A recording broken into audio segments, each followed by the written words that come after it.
মুনকার প্রতিরোধে আবু সাইদের মতো দুই হাত উঁচু করে বুককে টান টান করে প্রসারিত করে দাঁড়াতে হয়। রাজি আছো মুসলমান? কারা কারা রাজি?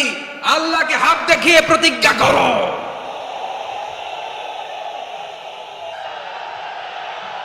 নারীর মন বুঝতে পারলে নেয়ামত, বুঝতে না পারলে কিয়ামত। আপনি তাকে একটা মুচকি হাসি দিয়ে দেন, সে তার কলিজা দিয়ে দেয়। ওরা আপনাকে আইটেম গার্ল বানাতে চায়। আমাদের শামীম ভাইয়ের সাথে যখন কোলাকুলি করি মনে হচ্ছে আল্লামা সাঈদীর ঘ্রাণ পাই। কিন্তু অবাক করা বিষয় হচ্ছে আমরা আজও জানি না আমাদের আল্লামার মৃত্যু কি স্বাভাবিক হয়েছে নাকি এটা পরিকল্পিত মেডিকেল কিলিং ছিল। এই রিপোর্ট গণমানুষের কাছে প্রচার করে জানাতে হবে। এই দাবির সাথে কি সবাই আপনারা একমত? কারা কারা একমত হাত তুলে দেখান। হযরতুল আল্লাহ শহীদ মরহুম আল্লামা দেলওয়ার হোসেন সাঈদী রাহিমাহুল্লাহ, ওনার স্মৃতি বিজড়িত আজকের এই ঐতিহাসিক প্যারেড ময়দানের তাফসিরুল কোরআনের প্রোগ্রামে সব আছে। স্টেজ আছে, শ্রোতা আছে, প্যান্ডেল আছে, মিডিয়া কাভারেজ আছে, কিন্তু আমাদের কলিজার টুকটাটা আমাদের মাঝে নাই। আজকের এই প্রোগ্রামে আলোচক হয়ে এই চেয়ারে আমি না বসে ওই শ্রোতাদের কাতারে বসে যদি আমাদের আল্লামার নুরানি চেহারার দিকে তাকিয়ে ওয়াজ শুনতে পারতাম, আমাদের হৃদয়টা ঠান্ডা হয়ে যেত, আমাদের তৃষ্ণার্ত হৃদয় শান্ত হতো। সব আজকে আছে, কি যেন নাই, ঠিক কিনা বলেন? আল্লাহ তাআলা প্রতি 100 বছরে একজন মুজাদ্দিদ পাঠায়, প্রতি 100 বছরে একজন মুজাদ্দিদ, যিনি সমাজকে সংস্কার করেন। আল্লামা দেলওয়ার হোসেন সাঈদী রাহিমাহুল্লাহ ছিলেন তেমন একজন মুজাদ্দিদ। চিৎকার করে বলেন ঠিক কিনা? উনি শিরক বিদআতের আস্তানাকে তছনছ করে দিয়েছেন, তাওহীদের বাণীকে সমুন্নত করেছেন, গণমানুষের কাছে তাফসিরুল কোরআনকে জনপ্রিয় করেছেন। আজীবন আজীবন তিনি ইসলামকে বিজয়ী শক্তি হিসেবে দেখার স্বপ্ন দেখতেন। এত প্রাঞ্জল ভাষা, এত চমৎকার আধুনিক প্রেজেন্টেশন, গণমানুষের কাছে কোরআনের তাফসিরকে এভাবে জনপ্রিয় করে তোলার মতো ব্যক্তিত্ব আল্লামা সাঈদী ছাড়া দ্বিতীয় কেউ এই বাংলার ভূখণ্ডে নাই। এই যে তাফসিরুল কোরআন, এই যে টার্মিনোলজি, এই টার্মটাই উনি আসলে জনপ্রিয় করেছেন। আমরা আগে জানতাম না যে এভাবে তাফসির করা যায়, এভাবে scientific indications of the Holi কোরআনকে মানুষের কাছে পেশ করা যায়, এভাবে এত জীবন ঘনিষ্ঠ করে, এত ইন্টারঅ্যাক্টিভ করে কোরআনের কথাগুলো মানুষের কাছে উপস্থাপন করা যায়। উনি অন্যায়ের বিরুদ্ধে সবসময় সোচ্চার ছিলেন, প্রতিবাদী কণ্ঠস্বর ছিলেন। ওনার আলোচনা শুনলে দেহের রক্ত টকবক করে ফুটতে থাকতো। আল্লাহু আকবার, আল্লাহু আকবার, আল্লাহু আকবার। He was a strong mouthpiece of Islamic revivalism. Islamic জাগরণের স্ট্রং মাউথপিস ছিলেন আল্লামা সাঈদী রাহিমাহুল্লাহ। অনেক দোয়া পেয়েছেন। আমরা পড়েছি, এমন জীবন তুমি করিবে গঠন, মরণে হাসিবে তুমি, কাঁদিবে ভুবন। গোটা বিশ্বকে তিনি কাঁদিয়েছেন। আল্লামা যখন ইন্তেকাল করলেন, আমি তখন মালয়েশিয়া থেকে যুক্তরাষ্ট্রে একটা কনফারেন্সে যোগ দিতে যাচ্ছি, কাতার এয়ারলাইন্সে। মালয়েশিয়া থেকে দোহাতে নামলাম। দোহায় যখন আমার ট্রানজিট, তখন শুনতে পেলাম যে আল্লামা বিদায় নিয়েছেন। সোশ্যাল মিডিয়ায় শুনে বিশ্বাস করতে পারলাম না। মুহূর্তের মধ্যেই মাসুদ সাঈদী ভাইকে মেসেজ করলাম, উনি কোনো উত্তর দিতে পারলেন না। মাসুদ ভাইয়ের সাথে যখন কোলাকুলি করি, আমাদের শামীম ভাইয়ের সাথে যখন কোলাকুলি করি, মনে হচ্ছে আল্লামা সাঈদীর ঘ্রাণ পাই। শরীরটা লিটারালি কাঁপছিল, নিজেকে মানাতে পারছিলাম না, বিশ্বাস করতে পারছিলাম যে আসলে আল্লামা বিদায় নিয়েছেন। ইন দ্য মিন টাইম আমার সেকেন্ড ফ্লাইট, দোহা টু নিউ ইয়র্ক, 12 ঘন্টার ফ্লাইটে উঠলাম, ইন্টারনেট থেকে বিচ্ছিন্ন হলাম। নামার পরে শুনলাম আল্লাহু আকবার, যেখানে ওনাকে কবরস্থ করার কথা ছিল সেখানেও কবর দিতে দেয়া হয় নাই। ছবিগুলো দেখতে লাগলাম, হাসি মাখা মুখ, হাসি মাখা নিথর দেহটা, মরণে হাসিবে তুমি, কাঁদিবে ভুবন। From east to west, from north to south, the entire globe, গোটা বিশ্ব ওনার জন্য কেঁদেছে, গোটা বিশ্ব কেঁদেছে। কাবার গিলাফ ধরে ধরে মানুষ চিৎকার করেছে। এর চেয়ে শ্রেষ্ঠ মৃত্যুকার হতে পারে? আমাদের আল্লামার আর কি পাওয়ার ছিল বলেন? আর কি পাওয়ার ছিল?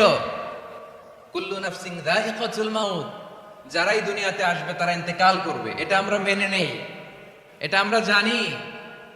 কিন্তু অবাক করা বিষয় হচ্ছে আমরা আজও জানি না আমাদের আল্লামার মৃত্যু কি স্বাভাবিক হয়েছে নাকি এটা পরিকল্পিত মেডিকেল কিলিং ছিল।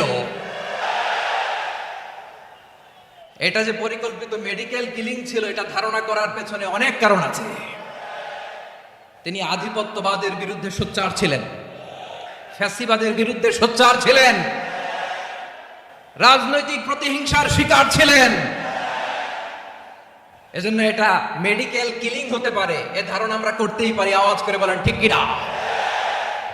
যে সময়টা আমরা কাটাচ্ছি এত সুন্দর সময় বাংলাদেশ আর পাবে না। আমাদের জন্মের পর থেকে এরকম চমৎকার সময় আমরা পাই নাই। এটাই আসল সময়। আমরা ইন্টারিম গভর্নমেন্টের কাছে দাবি জানাই, উচ্চতর তদন্ত কমিটি করে এটা কি হত্যাকাণ্ড ছিল নাকি স্বাভাবিক মৃত্যু ছিল, এই রিপোর্ট গণমানুষের কাছে প্রচার করে জানাতে হবে। এই দাবির সাথে কি সবাই আপনারা একমত? কারা কারা একমত হাত তুলে দেখান।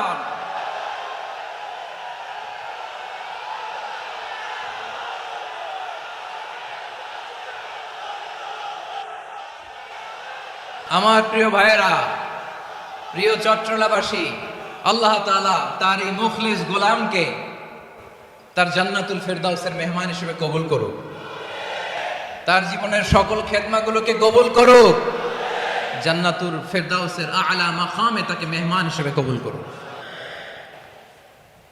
আল্লামা শহীদ দেলোয়ার হোসেন সাঈদী রাহিমাহুল্লাহ, উনি ছাড়াও এই ঐতিহাসিক ময়দানে কথা বলেছেন আল্লামা লুৎফুর রহমান রাহিমাহুল্লাহ। চলে গিয়েছেন আমাদেরকে ছেড়ে। তিনি বলতেন, ইনশাআল্লাহ মিজান আবার আসবে। হুজুর আমি তো আসলাম, আপনি তো আমাদেরকে ছেড়ে চলে গেলেন। আল্লাহু আকবার, আল্লাহু আকবার, আল্লাহু আকবার। গলায় কোনো সুর ছিল না, সুর দিয়ে কথা বলতেন না, কিন্তু এত চমৎকার শব্দের বুনন, এত চমৎকার প্রেজেন্টেশন, এত চমৎকার ভাবে ঐতিহাসিক বর্ণনাগুলো তিনি উপস্থাপন করতেন। মন্ত্রমুগ্ধ হয়ে আমরা আল্লামা লুৎফুর রহমানের কথা শুনেছি। আমরা হযরতুল আল্লাহ লুৎফুর রহমান রাহিমাহুল্লাহর জন্য এই বিশাল ময়দান থেকে দোয়া করছি, আল্লাহ তাআলা তুমি তোমার এই খাদেমকে জান্নাতের মেহমান হিসেবে কবুল করে নাও। আরো অনেক আল্লামারা এখানে কথা বলেছেন, বিশেষ করে বাইতুল শরফের মরহুম পীর সাহেব হুজুর থেকে শুরু করে আরো যারা যারা তারকাতুল্য ওলামায়ে কেরাম এই চট্টগ্রামের ময়দানে কথা বলেছেন, আলো ছড়িয়েছেন। আমরা এই লক্ষ লক্ষ তাওহীদি জনতাকে নিয়ে তাদের জন্য দোয়া করছি, আল্লাহ তাআলা ওনাদের জীবনের সকল ভুল ত্রুটি ক্ষমা করে দিয়ে তাদেরকে জান্নাতুল ফেরদাউসের মেহমান বানিয়ে নিক।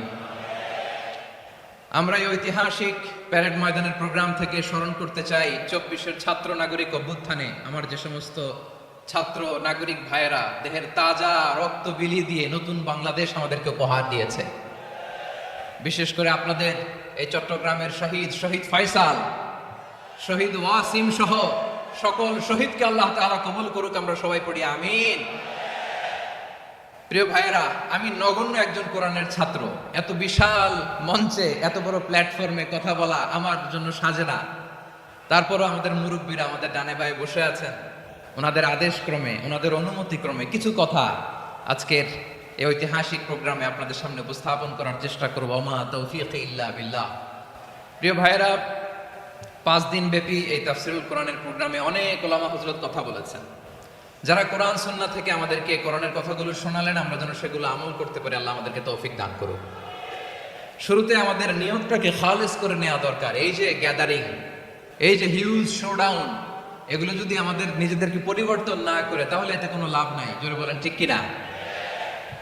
এই প্রোগ্রাম যদি আমাদের জীবনকে পরিবর্তন করে, আমাদের চিন্তার ডিএনএ কে চেঞ্জ করে দেয়, তাহলেই চট্টগ্রামের প্যারেড ময়দান সার্থক। আসুন আমরা চিন্তাকে খালেস করে নেই। আমরা সবাই নিয়ত করি যে যতটুকু কথা আমরা কোরআনের আলোকে শুনবো, আমলের নিয়তে শুনবো ইনশাআল্লাহ। বলেন সবাই। আমি যেই টপিকটা নিয়ে আজকের এই ঐতিহাসিক চট্টগ্রামের প্যারেড ময়দানের তাফসীরুল কোরআন প্রোগ্রামে আলোচনা করব, সেটা হচ্ছে সূরাতু আন-নাহলের 90 নম্বর আয়াত নিয়ে কিছু কথা আমরা উপস্থাপন করবার চেষ্টা করব ইনশাআল্লাহ। আমার খুতবার শুরুতেই আপনারা মোটামুটি আন্দাজ করে ফেলেছেন যে আমি কি নিয়ে আলোচনা করব, কারণ যে আয়াতটি আমি তেলাওয়াত করেছি এই আয়াতটি প্রায়শই এই ভূখণ্ডে এই বাংলাদেশে জুমার দিনে খতিব সাহেবরা দ্বিতীয় খুতবা শেষের দিকে পড়ে না? কি কমন পড়ছে? ইন্নাল্লাহা ইয়া'মুরু বিল আদলি ওয়াল ইহসান ওয়া ইতা'i যিল কুরবা ওয়া ইয়ানহা আনিল ফাহশাই ওয়াল মুনকারি ওয়াল বাগি ইয়া'iদুকুম লা'আল্লাকুম তাযাক্কারুন। মুখস্থ আছে না সবার? আসুন আমরা এই আয়াতের সরল অর্থ, এর মর্মবাণী, এর সংক্ষিপ্ত তাফসীর সবাই মিলে আজকের এই প্রোগ্রাম থেকে উদ্ধার করার চেষ্টা করি। আপনারা মনোযোগী আছেন তো? ইনশাআল্লাহ। এই আয়াতটা অনেক কম্প্রিহেন্সিভ একটা আয়াত। সাইয়েদনা আব্দুল্লাহ ইবনে মাসউদ রাদিয়াল্লাহু তাআলা আনহু উনি বলেছেন, ইন্নাহা মিন আজমাই আয়াতিল কুরআন। এটা কোরআনের সবচেয়ে জামে মানে আয়াত।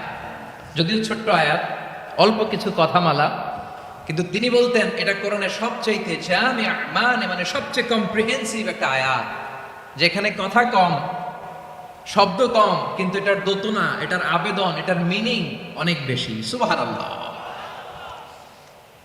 এই আয়াতে আল্লাহ তাআলা বেসিক্যালি আমাদেরকে তিনটা বিষয়ে আদেশ করেছেন আর তিনটা বিষয়ে বারণ করেছেন, মানে নিষেধ করেছেন।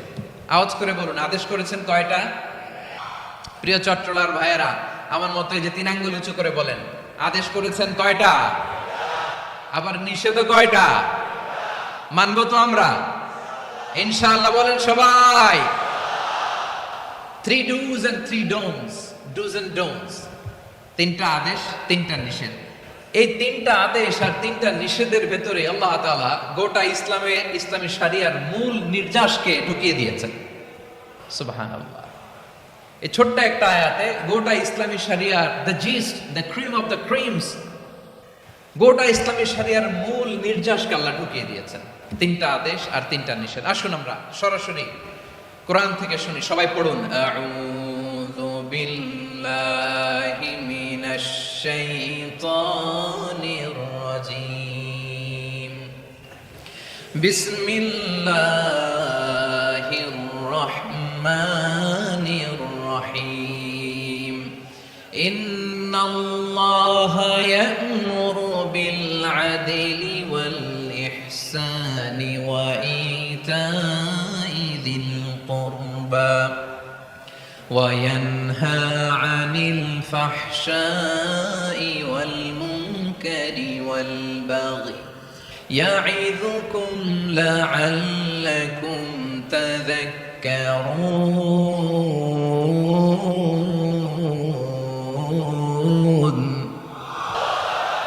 আল্লাহ তাআলা ইরশাদ করছেন, ইন্নাল্লাহা ইয়া'মুরু বিল আদলি ওয়াল ইহসান, নিশ্চয় আল্লাহ তাআলা তোমাদেরকে ন্যায় বিচারের আদেশ দেন, সদাচরণের আদেশ দেন, নিকট আত্মীয়দেরকে দানের আদেশ দেন। আদেশ কয়টা? আওয়াজ করে সবাই বলুন তো কয়টা? নিশ্চয় আল্লাহ তাআলা তোমাদেরকে ন্যায় বিচারের আদেশ দেন, সদাচরণের আদেশ দেন, তিনি তোমাদের নিকট আত্মীয়দেরকে দানের আদেশ দেন, আর তিনি তোমাদেরকে অশ্লীলতা থেকে নিষেধ করেন, মন্দ কাজ থেকে নিষেধ করেন, অবাধ্যতা সীমা লঙ্ঘন থেকে নিষেধ করেন। তিনি তোমাদেরকে উপদেশ দেন যাতে তোমরা শিক্ষা গ্রহণ করো। সুবহানাল্লাহ। উপদেশ দিচ্ছে স্বয়ং কে? তিনটা জিনিসের আদেশ। ইয়া'মুরু বিল আদল, সুবিচার, ন্যায় বিচারের আদেশ তিনি দেন। ইহসানের আদেশ দেন, যাতে আমরা ইহসান করি, একে অপরের প্রতি সুবিচার করি, মহানুভবতা দেখায়, অনুগ্রহ দেখায়, আর নিকট আত্মীয়দেরকে যেন আমরা দান করি। এই তিনটা আদেশ তিনি দিয়েছেন। আর কোন তিনটা জিনিস থেকে তিনি বারণ করেছেন? অশ্লীলতা, ফাহশা, মুনকার, মানে সব মন্দ আর অসৎ কাজ, এগুলো থেকে তিনি আমাদেরকে বারণ করেন। ওয়াল বাগি, অবাধ্যতা, সীমা লঙ্ঘন, এই তিনটা কাজ থেকে তিনি আমাদেরকে বারণ করেন। তিনি আমাদেরকে উপদেশ দেন, স্বয়ং আল্লাহ তাআলা আমাদেরকে উপদেশ দেন যাতে করে আমরা শিক্ষা গ্রহণ করি। সুবহানাল্লাহ পড়ে। তাহলে আসুন আমরা ধরে ধরে একটা একটা করে সামনের দিকে আগাই। আল্লাহ তাআলা প্রথমে আমাদেরকে আদেশ দিয়েছেন আদালের, ইন্নাল্লাহা ইয়া'মুরু বিল আদল। আওয়াজ করে বলুন আল আদাল। সবাই পড়ুন আল আদাল। আমরা উর্দু জানি, হিন্দি জানি, অনেকে ইংরেজিও জানি, কিন্তু আরবি শব্দগুলো আমাদের মুখ দিয়ে বেরোতে চায় না। আওয়াজ করে বলুন আল আদাল। মাশাআল্লাহ, ইন্নাল্লাহ ইয়া'মুরু বিল আদল, আল্লাহ তাআলা আমাদেরকে আদলের আদেশ দেন। আদল অনেকে না বুঝলেও আদালত শব্দটা বুঝবেন। আদালত, আদালত, আদালত বুঝেন না? যেখানে বিচার কার্যের ফয়সালা করা হয়, কোর্ট কাছারি আদালত, এটা তো ভেরি কমন। এটা শুনছেন না সবাই? আদালত, যেখানে ন্যায় বিচার হবে, সুশাসন হবে। কিন্তু ভাগ্যের কি নির্মম পরিহাস, ওখান থেকে মিথ্যা সাক্ষী দিয়ে মনমতো রায় দিয়ে দেওয়া হয়। এগুলোর পরিবর্তন হওয়ার দরকার আছে না নাই?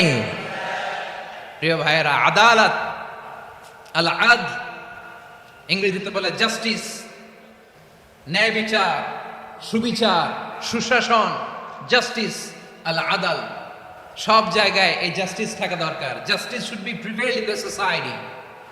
The mission of all prophet was to uphold the justice. সব নবীর মিশন ছিল এই জাস্টিসকে, আদালকে, সুশাসন আর সুবিচারকে নিশ্চিত করা। পড়েন সুবহানাল্লাহ।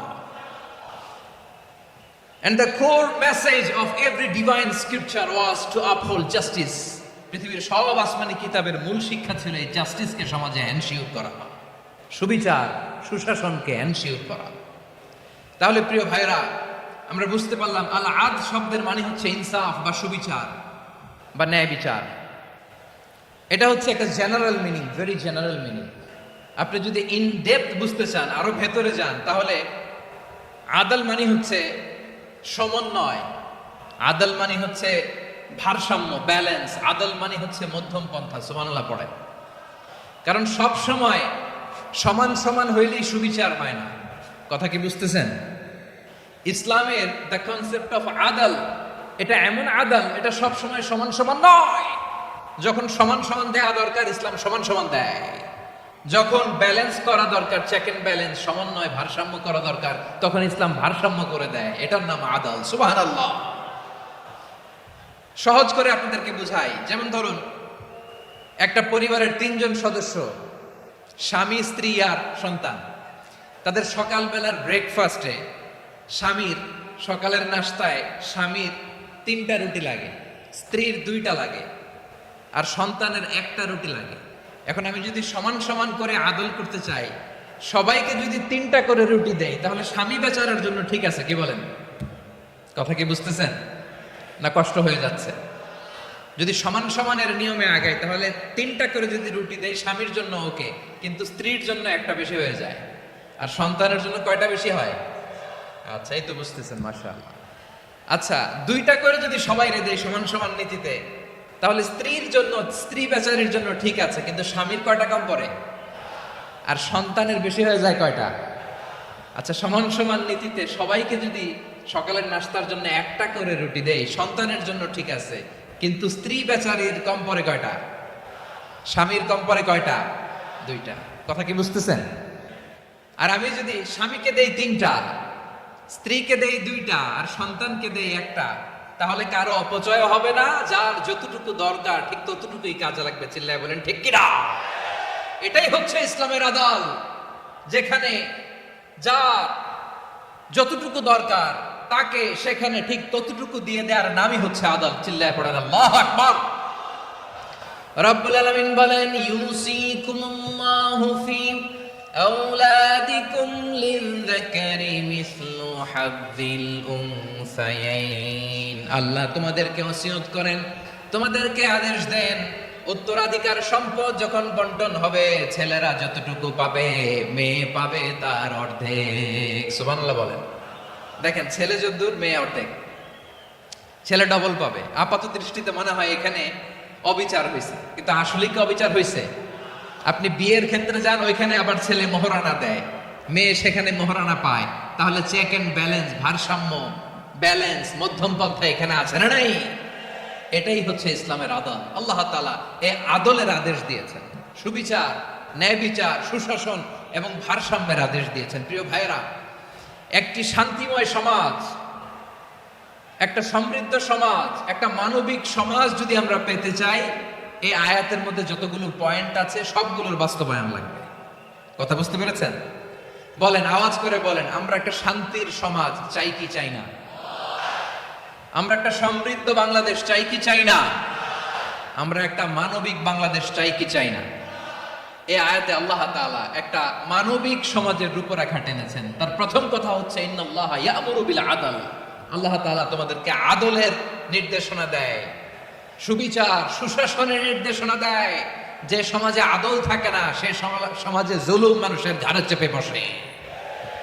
আদলের বিপরীত হচ্ছে জুলুম। আদলের বিপরীত কি?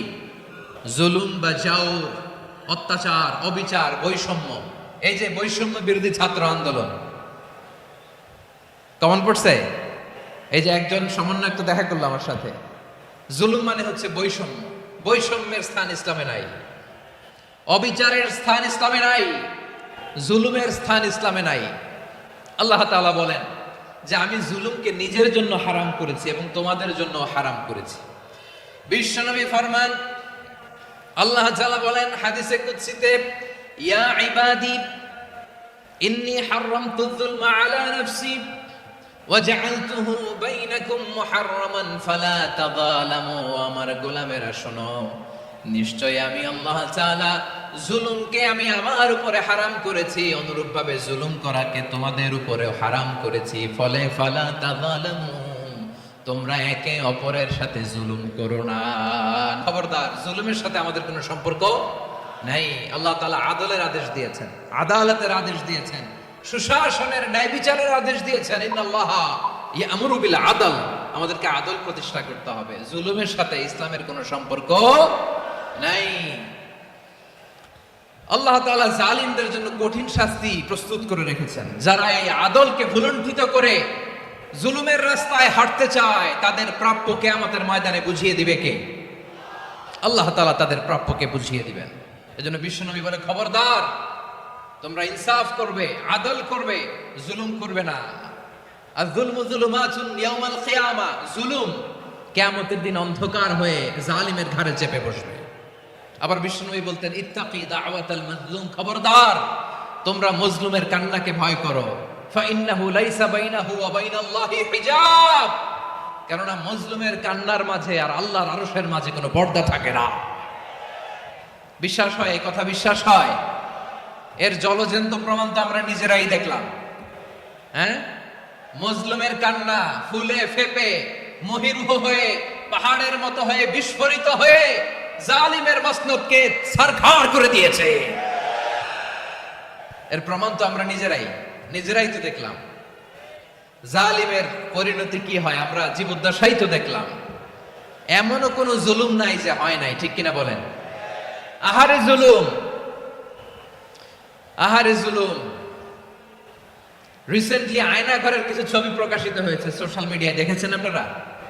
হ্যাঁ, ছোট্ট একটা জায়গা, স্বাধীন মানুষকে প্রাণীর মতো পাখির মতো খাঁচায় বন্দি করে রেখেছে। কখন দিন কখন রাত কিচ্ছু জানে না, কখন দিন কখন রাত কিছু জানে না। বছরের পর বছর কেটে গিয়েছে। এক্সট্রা জুডিশিয়াল কিলিং এর কোনো হিসাব নাই, বিচার বহির্ভূত হত্যা, এনফোর্স ডিসঅ্যাপিয়ারেন্স, গুম, যেটা সবচাইতে বড় মানবতা বিরোধী অপরাধ। কত মানুষ যে গুম হয়েছে তার কোনো ইয়ত্তা নাই। যেই ফ্যামিলির সদস্য গুম হয়েছে তারা কি ওই লোকটার জন্য মাগফিরাতের দোয়া করবে নাকি সুস্বাস্থ্যের দোয়া করবে তারা নিজেরাও জানতো না, কারণ জানে না ও বেঁচে আছে না মরে গেছে। আহা, বিডিআর নওজোয়ানদের যারা ছাড়া পেল দেখলাম, বিনা অপরাধে, কোনো অন্যায় ছাড়া, অপরাধ ছাড়া তাদের জীবন থেকে, তাদের তারুণ্যের, তাদের যৌবনের 15 বছর 16 বছর 17 বছর নাই, 6 মাস বয়সের ছোট বাচ্চাকে রেখে জেলে গেছে। 6 মাসের মেয়ে বেরোয় দেখে মেয়ের বয়স 17 বছর। মেয়ে বাবারে চিনে না, বাবা মেয়েরে চিনে না।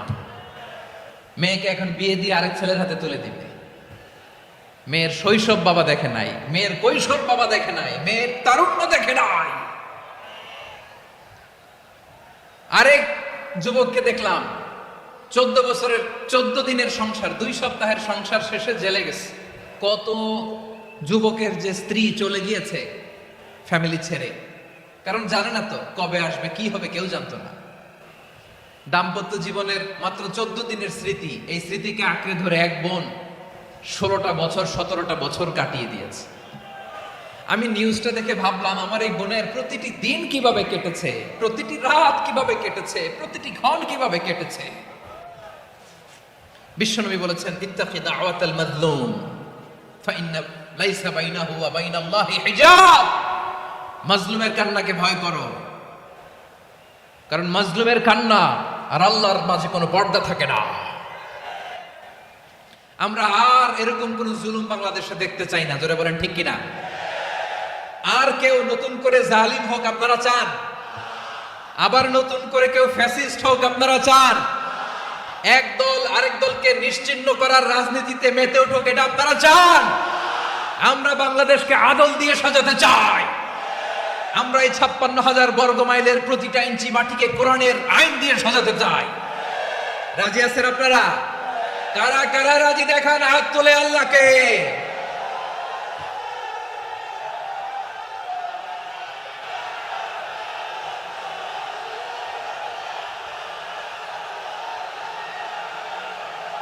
আমার প্রিয় বীর চট্টলার তৌহিদি মুসলমান, আমরা আর নতুন করে কেউ জালিম হোক এটা চাই না, নতুন করে আবার কেউ ফ্যাসিস্ট হোক আমরা চাই না, এক দল আরেক দলকে নিশ্চিহ্ন করার রাজনীতি করুক আমরা চাই না। আমরা সুশাসনের বাংলাদেশ চাই, আমরা মানবিক বাংলাদেশ চাই, আমরা একটা সমৃদ্ধ বাংলাদেশ চাই, আমরা বিশ্বের বুকে সম্মান নিয়ে মাথা উঁচু করে দাঁড়াতে চাই, ঠিক কিনা বলেন? আল্লাহ বললেন, এটা যদি তোমরা চাও, একটা সমৃদ্ধ সমাজ যদি বিনির্মাণ করতে চাও, মানবিক সমাজ যদি বিনির্মাণ করতে চাও, আমি তোমাদেরকে সেজন্য প্রথমে আদালতের নির্দেশ দিলাম। ইন্নাল্লাহা ইয়া'মুরু বিল আদল, নিশ্চয় আল্লাহ তাআলা তোমাদেরকে ন্যায় বিচার সুশাসন এটার আদেশ দেন। সুবহানাল্লাহ। আদাল, ন্যায় বিচারের আদেশ আল্লাহ তাআলা কোরআনের বিভিন্ন আয়াতে দিয়েছেন। আল্লাহ তাআলা বলছেন, ইন্নাল্লাহা ইয়া'মুরুকুম আন তু'আদ্দুল আমানাতি ইলা আহলিহা ওয়া ইযা হাকামতুম বাইনান নাসি আন তাহকুমু বিল আদল ইন্নাল্লাহা নি'ম্মা ইয়া'iদুকুম বিহি ইন্নাল্লাহা কানা সামিআন বাসীরা। আল্লাহ আদেশ দিচ্ছেন, যে ব্যক্তি আমানতের হকদার তার হাতে তোমরা আমানত পৌঁছে দাও, আর যখন তোমরা বিচার কার্য করবে, বিচার ফয়সালা করবে, আদালতের সাথে করো। সুবহানাল্লাহ বলেন। ওয়া ইযা হাকামতুম বাইনান নাসি আন তাহকুমু বিল আদল, আদালতের সাথে করবা। আল্লাহ তাআলা বলেন, যারা জাজ হবে, বিচারক হবে, তাদের যদি বাদী বিবাদীর কারো সাথে শত্রুতা থাকে, কারো সাথে যদি কোনো ধরনের রেষারেষি থাকে, আল্লাহ বলেন বিচার কার্য করতে যে ওই শত্রুতা রেষারেষির কারণে আদালতের বাইরে যে অবিচার করে বিচার করো না। ওয়ালা ইয়াজরিমান্নাকুম শানাআনু কওমিন আলা আল্লা তা'দিলু ই'দিলু হুয়া আকরাবু লিত্তাকওয়া ওয়াত্তাকুল্লাহা ইন্নাল্লাহা খাবীরুম বিমা তা'মালুন। খবরদার কোন জাতির প্রতি, কোন গোষ্ঠীর প্রতি, কোন গোত্রের প্রতি আক্রোশ যেন তোমাদেরকে ন্যায় বিচার থেকে দূরে সরিয়ে না দেয়, বরং আমি আল্লাহর আদেশ হলো ই'দিলু, তোমরা আদল করো, ন্যায় বিচার করো, সুবিচার করো, সুশাসন প্রতিষ্ঠা করো। হুয়া আকরাবু লিত্তাকওয়া, এটাই তাকওয়ার সবচেয়ে কাছাকাছি। সুবহানাল্লাহ বলেন। কোরআনের বিভিন্ন আয়াতে আল্লাহ তাআলা স্পেসিফিকলি ধরে ধরে বিচার করার সময় আমরা যেন আদাল করি সেটা বলেছেন। কোরআনের কোন কোন জায়গায় আল্লাহ তাআলা এই আল আদল শব্দটা ব্যবহার করেছেন। আবার একই জিনিস ইনসাফ, সুবিচার, সুশাসন, ন্যায় বিচার, ন্যায় পরায়ণতা বুঝাতে আল্লাহ তাআলা কখনো কখনো আল কিসত শব্দটা ব্যবহার করেছেন। আওয়াজ করে সবাই বলুন আল কিসত। প্রিয় ভাইরা, সবাই আওয়াজ করে আমার সাথে সাথে বলুন আল কিসত। আল্লাহ তাআলা বলেন, ওয়া ইন হাকামতা ফাহকুম বাইনাহুম বিল কিসত ইন্নাল্লাহা ইউহিব্বুল মুকসিতিন। যখন তুমি বিচার করবে, বিশ্ব নবীকে উদ্দেশ্য করে অ্যাড্রেস করে বললেন, নবী হে, ইহুদিরা কোনো বিষয়ে মীমাংসার জন্য যদি আপনার দরবারে আসে, যদি বিচার করতে হয়, খবরদার অবিচার করবেন না। ফয়সালা যেটা করবেন কিসতের সাথে করবেন, ন্যায় পরায়ণতার সাথে করবেন, কারণ ইন্নাল্লাহা ইউহিব্বুল মুকসিতিন, নিশ্চয় আল্লাহ রাব্বুল ইজ্জাত ন্যায় পরায়ণশীলদেরকে বড্ড ভালোবাসেন। সুবহানাল্লাহ বলেন। ন্যায় পরায়ণ লোকদেরকে আল্লাহ তাআলা বড্ড ভালোবাসেন। অন্য আয়াতে আল্লাহ তাআলা বলছেন, وَنَضَعُ الْمَوَازِينَ الْقِسْطَ لِيَوْمِ الْقِيَامَةِ فَلَا تُظْلَمُ نَفْسٌ شَيْئًا, আমি কিয়ামতের দিন ন্যায়পরায়ণতার মানদণ্ড স্থাপন করব, যেটাকে আমরা মিজানের পাল্লা বলি। আল্লাহ বলেন ন্যায় বিচারের মানদণ্ড কিয়ামতের ময়দানে আমি আল্লাহ স্থাপন করব।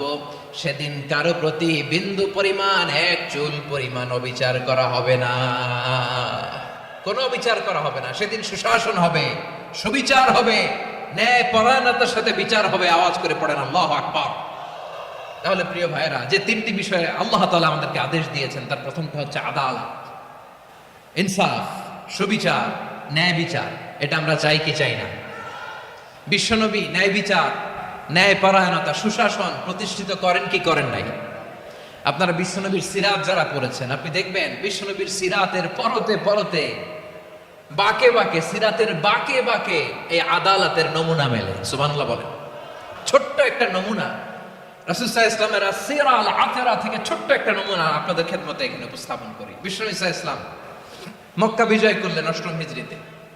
মক্কা বিজয় শেষে তিনি কয়েক সপ্তাহ মক্কাতে অবস্থান করলেন। ইন দ্য মিন টাইম মক্কার একটা ভেরি প্রেস্টিজিয়াস এন্ড ডিগনিফাইড ফ্যামিলির নারী চুরিতে ধরা পড়ল। কিসে ধরা পড়ল? সবাই বলেন কিসে?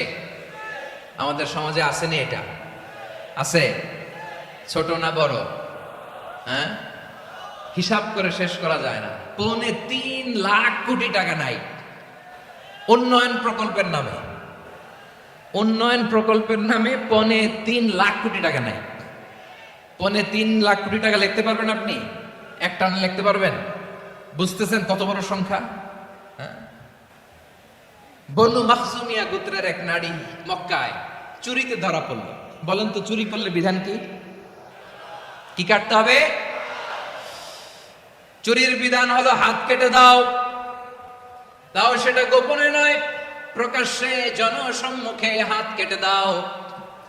বনু মাখজুমিয়া গোত্রের নারী যখন চুরিতে ধরা পড়লো, সাহাবারা চিন্তায় পড়ে গেলেন। সবেমাত্র মক্কার লোকেরা কালিমা পড়ে মুসলমান হয়েছে, ইসলামের আইন কানুন তেমন জানে না, ইসলামী শরিয়ার সাথে বেশি পরিচিত নয়। এখন যদি বিশ্বনবী চুরির যেই বিধান এটা যদি কায়েম করে হাত যদি কেটে দেয়, না জানি মক্কার লোকেরা আবার বিগড়ে যায়, না জানি মক্কার লোকেরা আবার মুরতাদ হয়ে যায়, না জানি মক্কার লোকেরা ইসলাম থেকে দূরে সরে যায়। চলো চলো, সাহাবীরা মিলে পরামর্শ করলেন, চলো বিশ্বনবীর কাছে যে বলি, ও নবী, শুধু কেবলমাত্র একমাত্র এই নারীর জন্য চুরির হাত কাটার বিধানটা আপনি একটু থামিয়ে দেন। চুরির হাত কাটার যে বিধান এখানে একটু রহিত করে দেন, বাকিগুলা কইরেন মদিনাতে যে চলবে, কিন্তু মক্কায় এবারের জন্য মাফ করে দেন। কিন্তু কে বলবে? এই যে পরামর্শ, সাজেশন, এটা কে দিবে বিশ্বনবীর কাছে? সাহাবারা চিন্তায় পড়ে গেলেন। আল্লাহর নবীর সামনে দাঁড়িয়ে আল্লাহর দেয়া হুদুদ, আল্লাহর দেয়া বিধান থামিয়ে দেওয়া, মাফ করে দেওয়া, এই কথা বিশ্বনবীর সামনে বলার সাহস তো কেউ রাখে না। কেউ কেউ বলল, বিশ্বনবীর পালক পুত্র যায়েদ বিন হারেসার সন্তান উসামারে বিশ্বনবী নাতির মতো আদর করে, বড্ড বেশি ভালোবাসে উসামারে। এজন্য সাহাবারা উসামাকে বলতো হিব্বু রাসূলিল্লাহ, বিশ্বনবীর ভালোবাসা। কি বলতো?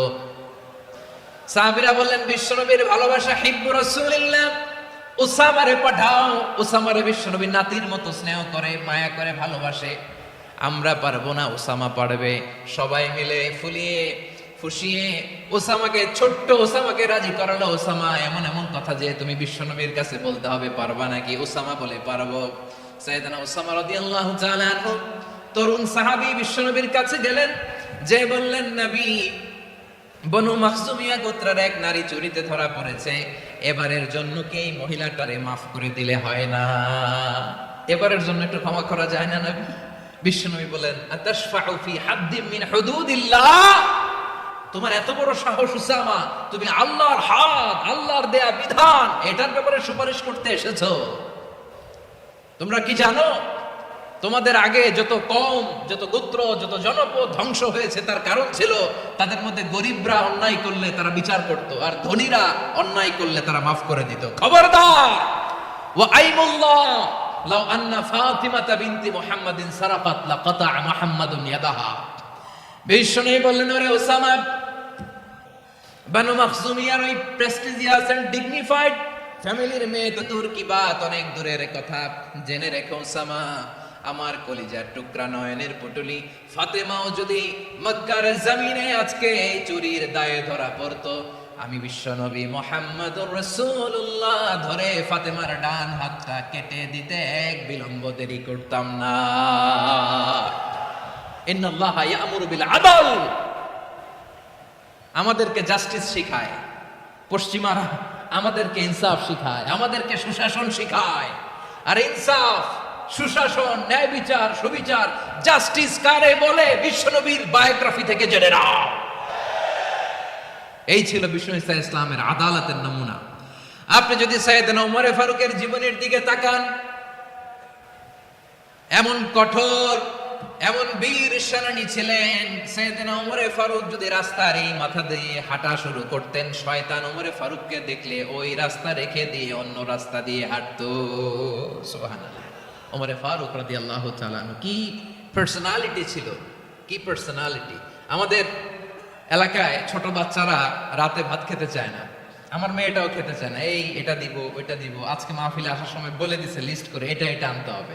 তো ছোট্ট বাচ্চাদের অনেক বায়না থাকে, ওরা রাতে খেতে চায় না। তো মায়েরা বিভিন্ন ভয় দেখায়, এই বাঘ আসবে, বাঘ আসবে খাও, এই ভূত আসবে, ভূত আসবে খাও। আপনারা কি বলেন চট্টগ্রামে? কি আসবে?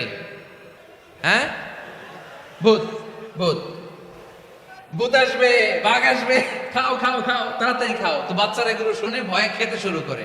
মদিনার জমিনেও একই ঘটনা ঘটতো। মদিনার ছোট্ট ছোট্ট সোনামণিরা খেতে চাইতো না, তো মায়েরা বলতো, হা হুয়া ইয়াতি উমর, হা হুয়া ইয়াতি উমর, ওই যে উমর আসতেছে, উমর। ওমরে ফারুকের কথা শুনলে বাচ্চারা একেবারে ঠান্ডা। সুবহানাল্লাহ পড়বেন না? প্রভু তুমি বলেছ রাসূল দেবে না, বলনি দেবে না ওমর, বলনি দেবে না হামজা তারি, খালিদ বিজয় সমর। প্রভু তুমি বলেছ রাসূল দেবে না, বলনি দেবে না ওমর, বলনি দেবে না হামজা তারি, খালিদ বিজয় সমর। প্রভু তুমি বলেছ রাসূল দেবে না। আল্লাহু আকবার। ওমর ফারুক রাদিয়াল্লাহু তাআলা আনহু, ওনার কথা শুনলে গায়ের মধ্যে গুজবাম হয়, গায়ের পশমগুলো দাঁড়িয়ে যায়। সুবহানাল্লাহ বলেন। কি পার্সোনালিটি ছিল, কি ব্যক্তিত্ব ছিল। মুনাফিকরা ওমর ফারুককে জমের মতো ভয় পেতেন। শয়তান, ভূত শয়তান এই রাস্তা দিয়ে আসলে শয়তান অন্য রাস্তা দিয়ে হাঁটতো। ওমর ফারুক রাদিয়াল্লাহু তাআলা আনহুর জীবনে যদি দেখেন, তাহলে সেখানে আপনি আদালতের, ইনসাফের, সুশাসনের, জাস্টিসের নমুনা দেখতে পাবেন। কয়টা শুনবেন? সাইয়েদনা ওমর ফারুকের রাদিয়াল্লাহু তাআলা আনহুর সন্তান আব্দুর রহমান মিশরে মদ খেয়ে মদ্যপ অবস্থায় ধরা পড়েছে। মদ খাওয়ার কারণে, মদ যদি কেউ পান করে আর যদি প্রমাণিত হয়, তার বিচার হলো 80 বেত। আওয়াজ করে বলেন কয় বেত? বাংলাদেশেও তো এই আইন আছে নাকি? বাংলাদেশে আছে? হ্যাঁ, মদ খাইলে 80 বেত, এই আইন বাংলাদেশে চালু হোক। আমরা চাই কি চাই না? চাই সবাই। এজন্যই তো ইসলাম ভাল লাগে না। ইসলামকে ভাল লাগে না। ইসলামকে আউট করে রাখতে পারলেই তো এরকম বড় বড় বোতল খাওয়া যায়। একেবারে সহজ, পানির মতো সহজ, হিসাব একেবারে সহজ। ওমর ফারুক রাদিয়াল্লাহু তাআলা আনহুর ছেলে ভুল করে মদ পান করে ফেলেছিলেন। আব্দুর রহমান, ঘটনা ঘটেছে মিশরে। মিশরের গভর্নর তখন আমর ইবনে আস রাদিয়াল্লাহু তাআলা আনহু। আব্দুর রহমানের ভাই যে গভর্নরকে বলল, গভর্নর যদি একটু দয়া করেন, খলিফার ছেলে আমার ভাই আব্দুর রহমান মদ্যপ অবস্থায় ধরা পড়েছে, জনসম্মুখে যদি আপনি বেত্রাঘাত করেন, আমাদের প্রেস্টিজ থাকে না। যদি 80 বেত আপনি মারেন, আমার কোনো কথা নাই, কিন্তু ঘরের ভেতরে মারেন। আব্দুর রহমানের ভাইয়ের সুপারিশ শুনে সাইয়েদনা আমর ইবনে আস রাদিয়াল্লাহু তাআলা আনহু রাজি হয়ে গেলেন। ঘরের ভেতরে লোকচক্ষুর আড়ালে 80 বেত তিনি মানলেন।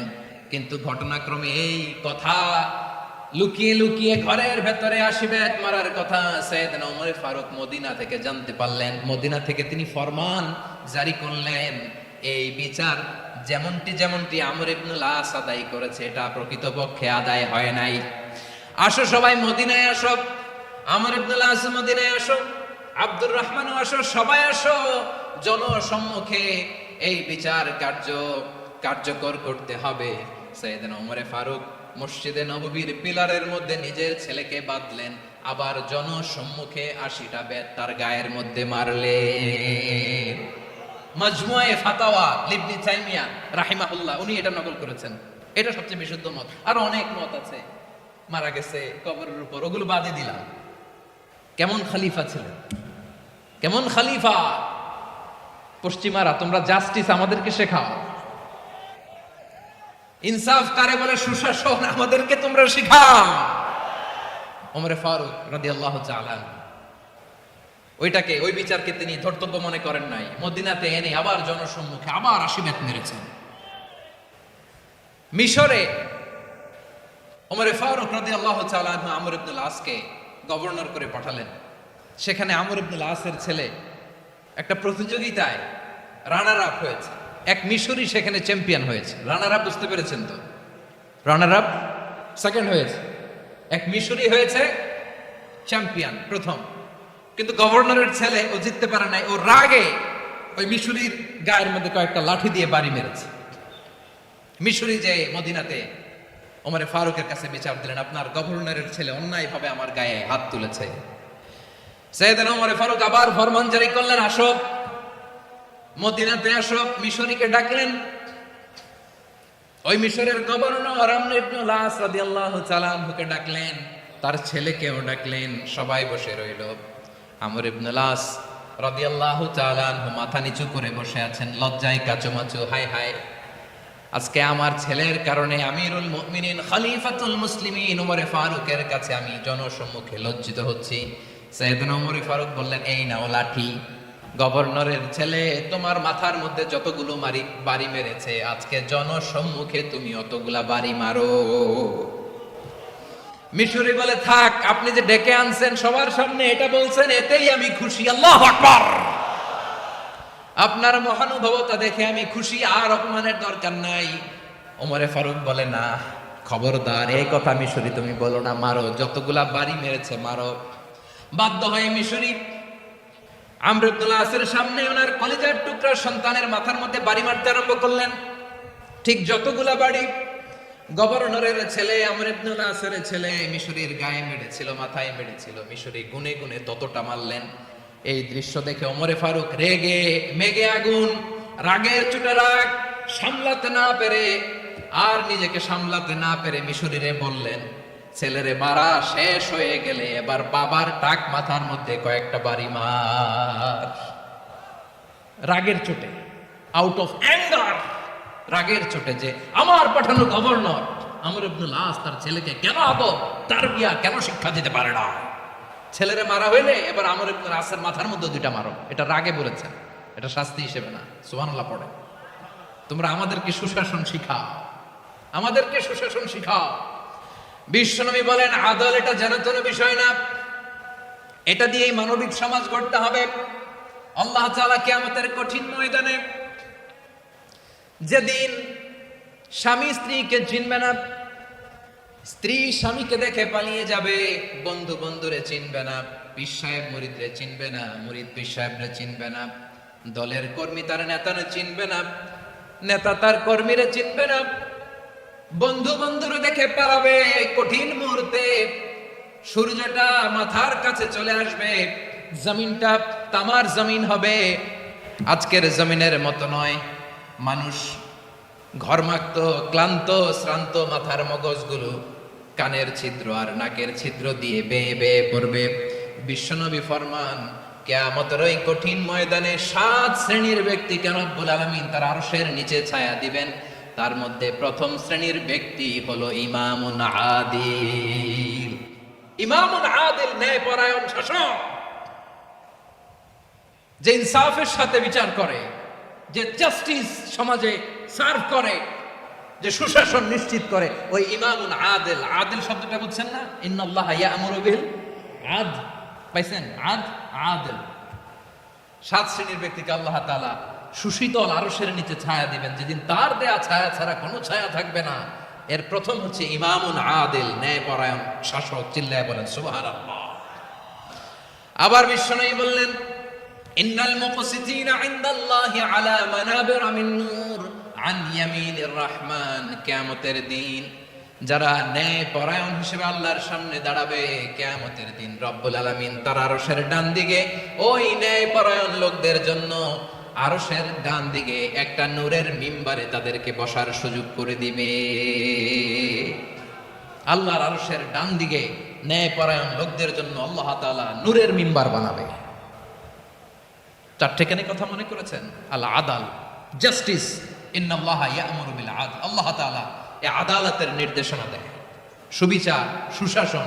প্রিয় ভাইয়েরা, এটা আমরা বাংলাদেশে চাই কি চাই না? এই যে অরাজকতা, এই যে অন্যায়, এই যে জুলুম, এই যে ইনকনসিস্টেন্সি সমাজের অসঙ্গতির প্রধান কারণ জাস্টিস নাই, সুবিচার নাই, সুশাসন নাই। শেষবারের মতো আওয়াজ করে বলেন তো, আমরা বাংলাদেশে আদল চাই কি চাই না? তাহলে প্রথম নির্দেশনা শেষ। আল্লাহ তাআলা তোমাদেরকে আদলের আদেশ দেন। এরপর আল্লাহ বললেন, আমি তোমাদেরকে ইহসানের আদেশ দেই। ইন্নাল্লাহা ইয়া'মুরু বিল আদলি ওয়াল ইহসান। আমি তোমাদেরকে যেমনি আদলের নির্দেশনা দেই, তেমনি ভাবে তোমাদেরকে ইহসানের নির্দেশনা দেই। ইহসান, আওয়াজ করে সবাই বলেন তো ইহসান। সবাই বলেননি, সবাই বললে এতটুকু আওয়াজ হবে আমি বিশ্বাস করি না। আওয়াজ করে বলুন আল ইহসান। ইহসান মানে কারো প্রতি সফট হার্টেড হওয়া, মহানুভব হওয়া, অনুগ্রহ পরায়ণ হওয়া, অনুগ্রহশীল হওয়া, একে অপরের প্রতি দয়াদ্র হওয়া। একে অপরের প্রতি দয়াদ্র, অনুগ্রহশীল হওয়া ছাড়া মানবিক সমাজ কশিনকালেও গঠন করা সম্ভব না। প্রিয় ভাইয়েরা, সুন্দর আচরণ দিয়ে, ইহসান দিয়ে যা জয় করা যায়, নরম আচরণ দিয়ে যেটা অর্জন করা যায়, কঠোরতা দিয়ে সেটা পারা যায় না। বিষ্ণু ঈসা ইসলাম ইহসান দিয়ে, কোমল আচরণ দিয়ে, তার অনুগ্রহ দিয়ে তিনি অনেক কাফিরের হৃদয়কে জয় করে ফেলেছেন। সাইয়েদনা সুমামা ইবনে উসাল রাদিয়াল্লাহু তাআলা আনহুর কথা মনে পড়ে যায়। তিনি ছিলেন ইয়ামামার বাদশা। মদিনাতে বিশ্বনবীকে হত্যা করার নিয়তে এসেছিলেন। গোপনে গোপনে বিশ্বনবীকে হত্যা করে আবার ইয়ামামাতে তিনি ফিরে যাবেন। কিন্তু কি অবাক করা কাণ্ড, হত্যা করতে পারে নাই, সাহাবাদের হাতে তিনি ধরা পড়ে গেলেন। সাইয়েদনা সুমামা ইবনে উসাল রাদিয়াল্লাহু তাআলা আনহু হত্যার নিয়তে আসলেন, কিন্তু হত্যা করতে পারলেন না। সাহাবারা ওনাকে ধরে ফেললেন, ধরে মসজিদে নববীর পিলারের মধ্যে বেঁধে রাখলেন। সুমামা ইবনে উসাল, সিরাত থেকে শুনেন, সিরাত থেকে শোনাচ্ছি। রাদিয়াল্লাহু তাআলা ইয়ামামার অধিপতি ছিলেন। ইয়ামামা বিশ্বনবীকে হত্যার জন্য আসছেন, ধরা পড়ে গেছেন, এখন মসজিদে নববীতে বেঁধে রাখছে, তার মানে বন্দী। তো এখন স্ট্যাটাস কি? বন্দী, ক্যাপটিভ।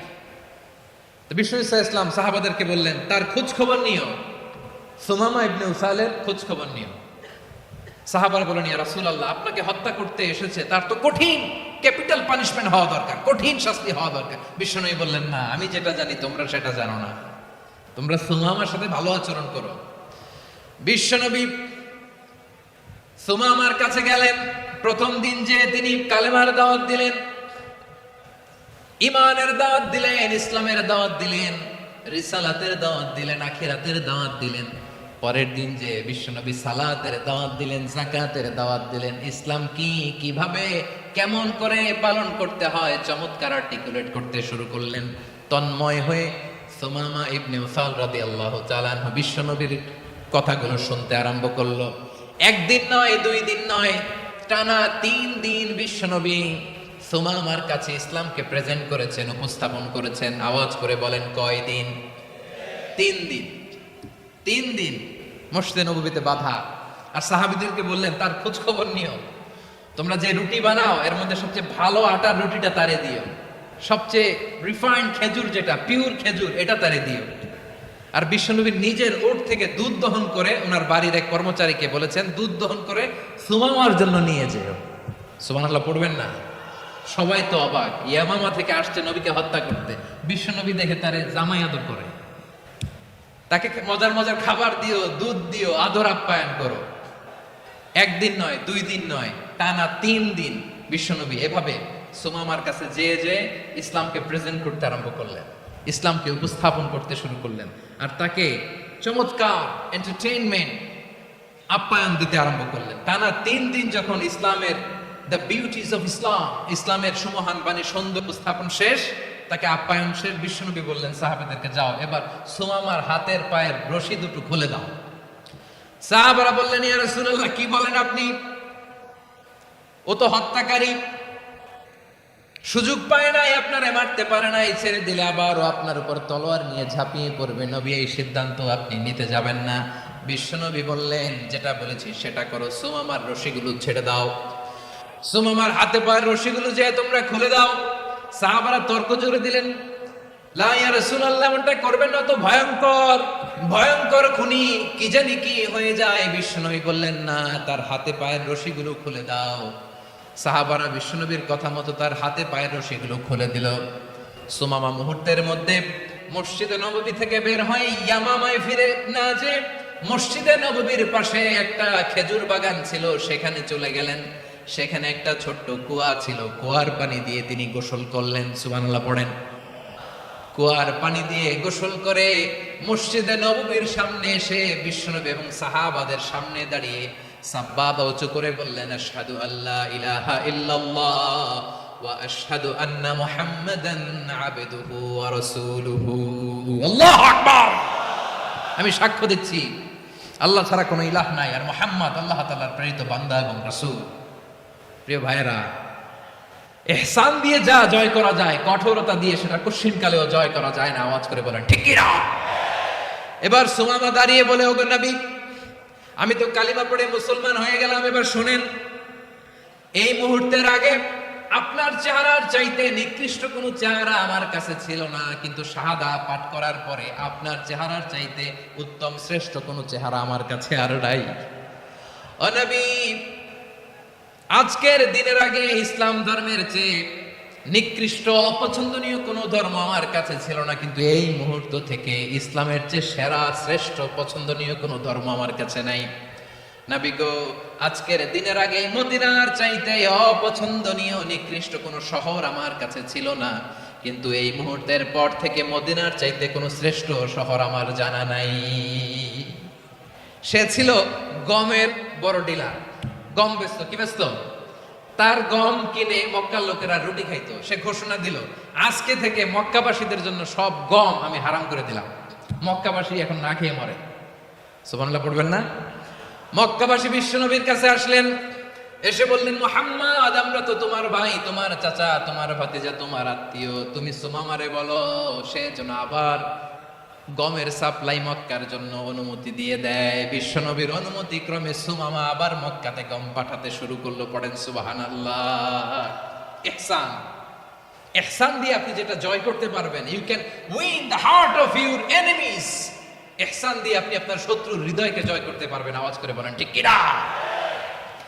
এজন্য আল্লাহ বললেন, ওয়া আনফিকু ফি সাবিলিল্লাহি ওয়া লা তুলকু বিআইদিকুম ইলাত তাহলুকা ওয়া আহসিনু ইন্নাল্লাহা ইউহিব্বুল মুহসিনিন।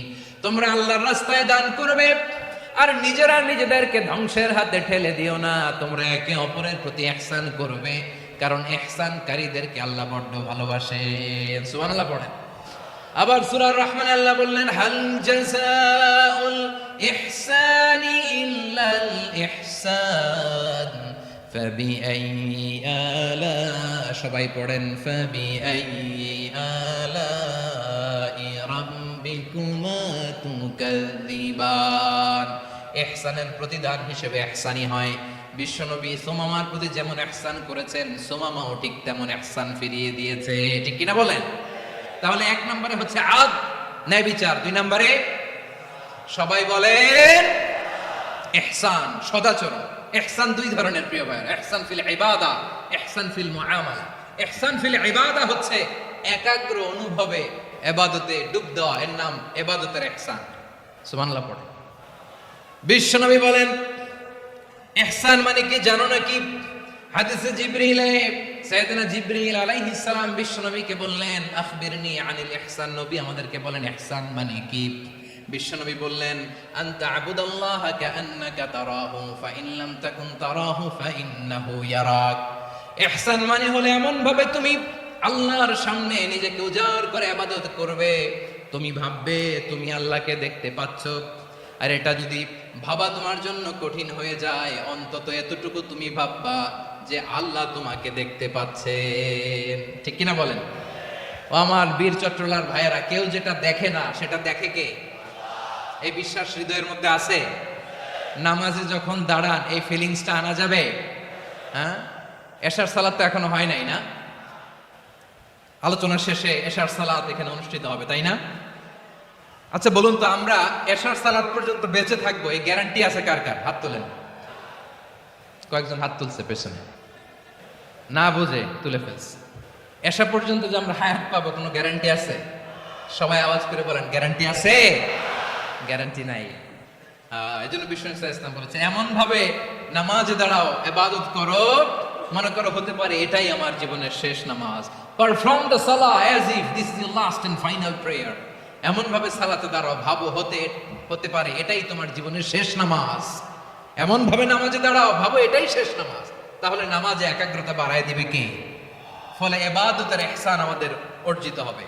আর মুআমালাতে ইহসান হলো, বিশ্বনবী বলেন ইন্নাল্লাহা তাবারাকা ওয়া তাআলা কাতাবাল ইহসানা আলা কুল্লি শাই ফাইদা কাতালতুম ফাআহসিনুল কিতলা ওয়া ইযা যাবাহতুম ফাআহসিনুয যাবহা ওয়ালিউহিদ্দ আহাদুকুম শাফরাতাহু ওয়ালিউরিহ যাবিহাতাহু। ইহসান দুই ধরনের। আওয়াজ করে বলতে হবে কয় ধরনের? সবাই বলুন আওয়াজ করে, কয় ধরনের? একটা হচ্ছে ইহসান ফিল ইবাদা, ইবাদতে ইহসান। ইবাদতে ইহসান কি? একাগ্র অনুভব দিয়ে ইবাদত করা, মন প্রাণ দিয়ে ইবাদত করা। আর মুআমালাতে ইহসান কি? সব কাজে, দৈনন্দিন কাজে, কর্মে, সামাজিক অ্যাক্টিভিটিতে কোমলতা প্রদর্শন করা, অনুগ্রহের সাথে সবকিছু করা। আল্লাহ তাআলা ইন্নাল্লাহা তাবারাকা ওয়া তাআলা কাতাবাল ইহসানা আলা কুল্লি শাই, তিনি সব কিছুর ব্যাপারে ইহসানকে আবশ্যক করেছেন। সবকিছু, মুমিনের সব কাজে ইহসানের পরশ থাকবে। ওয়া ইযা কাতালতুম ফাহসিনুল কিতলা, বিষ্ণু বলেন তুমি যখন কাউকে হত্যা করো ইহসানের সাথে করো। সুবহানাল্লাহ পড়বেন না? যখন হত্যা করো তখনও ইহসানের সাথে। আচ্ছা হত্যা করবো আবার ইহসান আসবে করতে করে, তো মেরেই ফেলবো আমি। আল্লাহ, ও ভাই একজন খুন করেছে, খুনি, রাষ্ট্রীয় আইনে তার শাস্তি হয়েছে ডেথ পেনাল্টি, মৃত্যুদণ্ড। এখন মৃত্যুদণ্ড দেখে আপনি যেমনে মন চায় তেমনে মারবেন লোকটারে? ওর নাক কেটে ফেলতে পারবেন? ওর কান কাটতে পারবেন? ওর চোখ উপড়ে ফেলতে পারবেন আপনি? যেমন মন চায় তার অঙ্গহানি করা যাবে না। ইহসানের সাথে তাকে হত্যা করো। সুবহানাল্লাহ, this is Islam, this is the true essence of ইসলাম।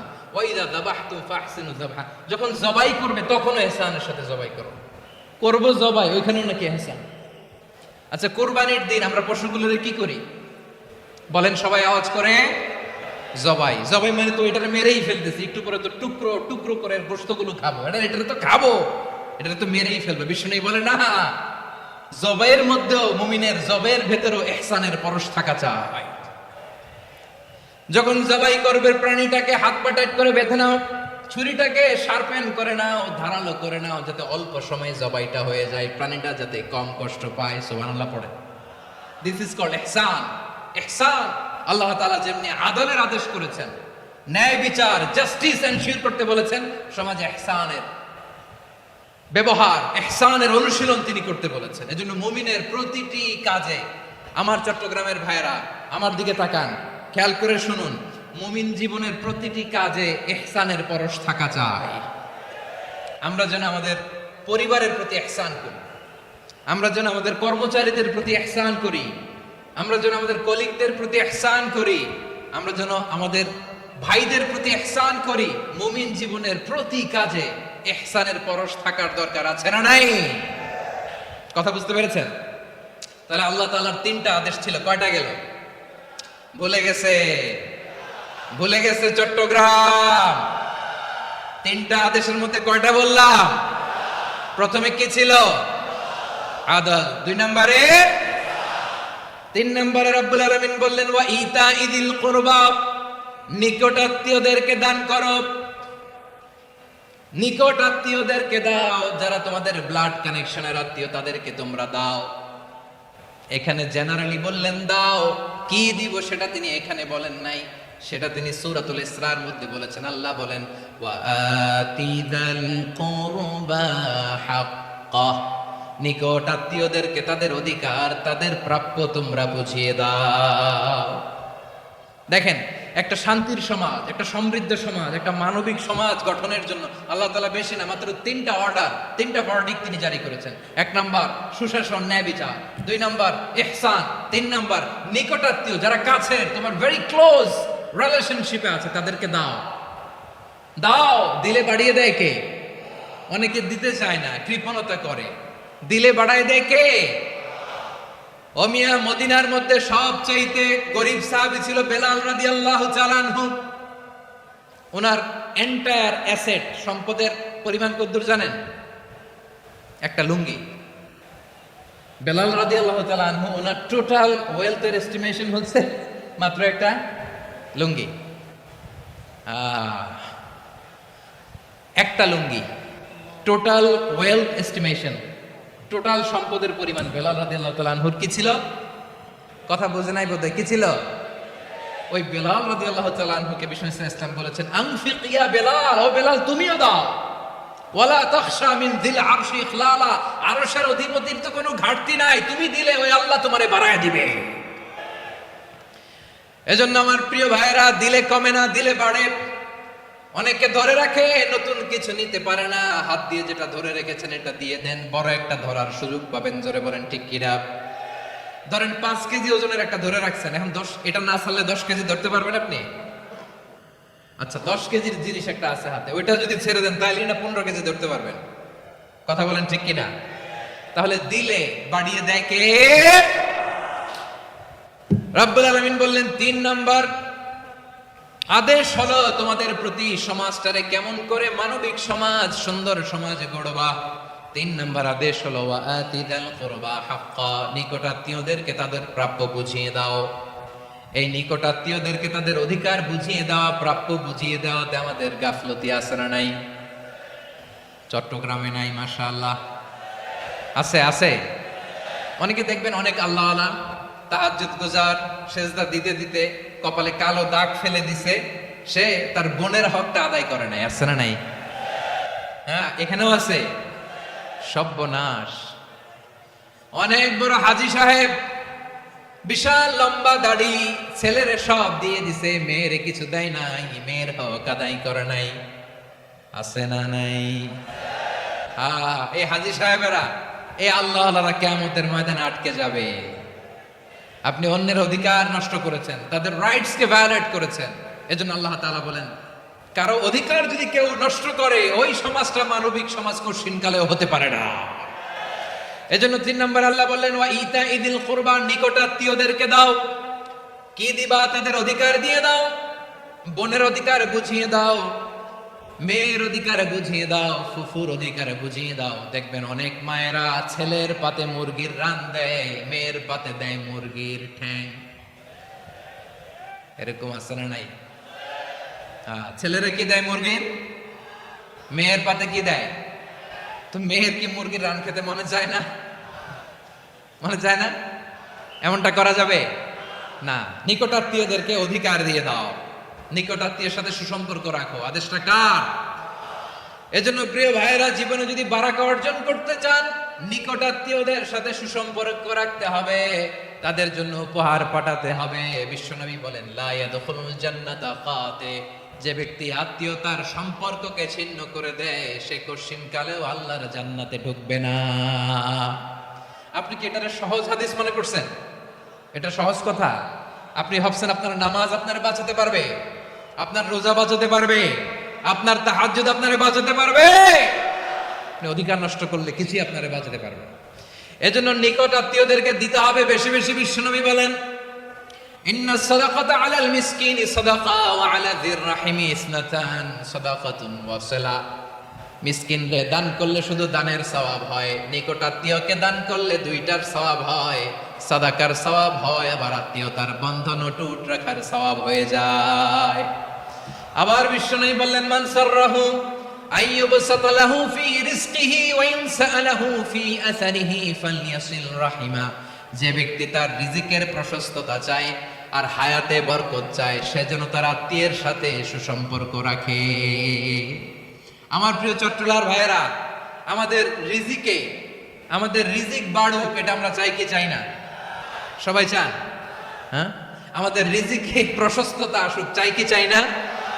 আমাদের হায়াতে বরকত আসুক, আমরা চাই কি চাই না? এই দুইটা যদি চান তাহলে নিকট আত্মীয়দের সাথে সুসম্পর্ক রাখবেন, পারবেন? তাহলে সমাজটারে মানবিক সমাজ বানায় দিবে কে? তিনটা আদেশ চলে গেল। কয়টা? আওয়াজ করে বলেন। 1 নম্বরে কি ছিল? 2 নম্বরে, 3 নম্বরে নিকট আত্মীয়দেরকে দান। আপনাদেরকে আরো শোনার আগ্রহ আছে? আপনাদের মনোযোগ আছে না গেছে? কষ্ট হচ্ছে না?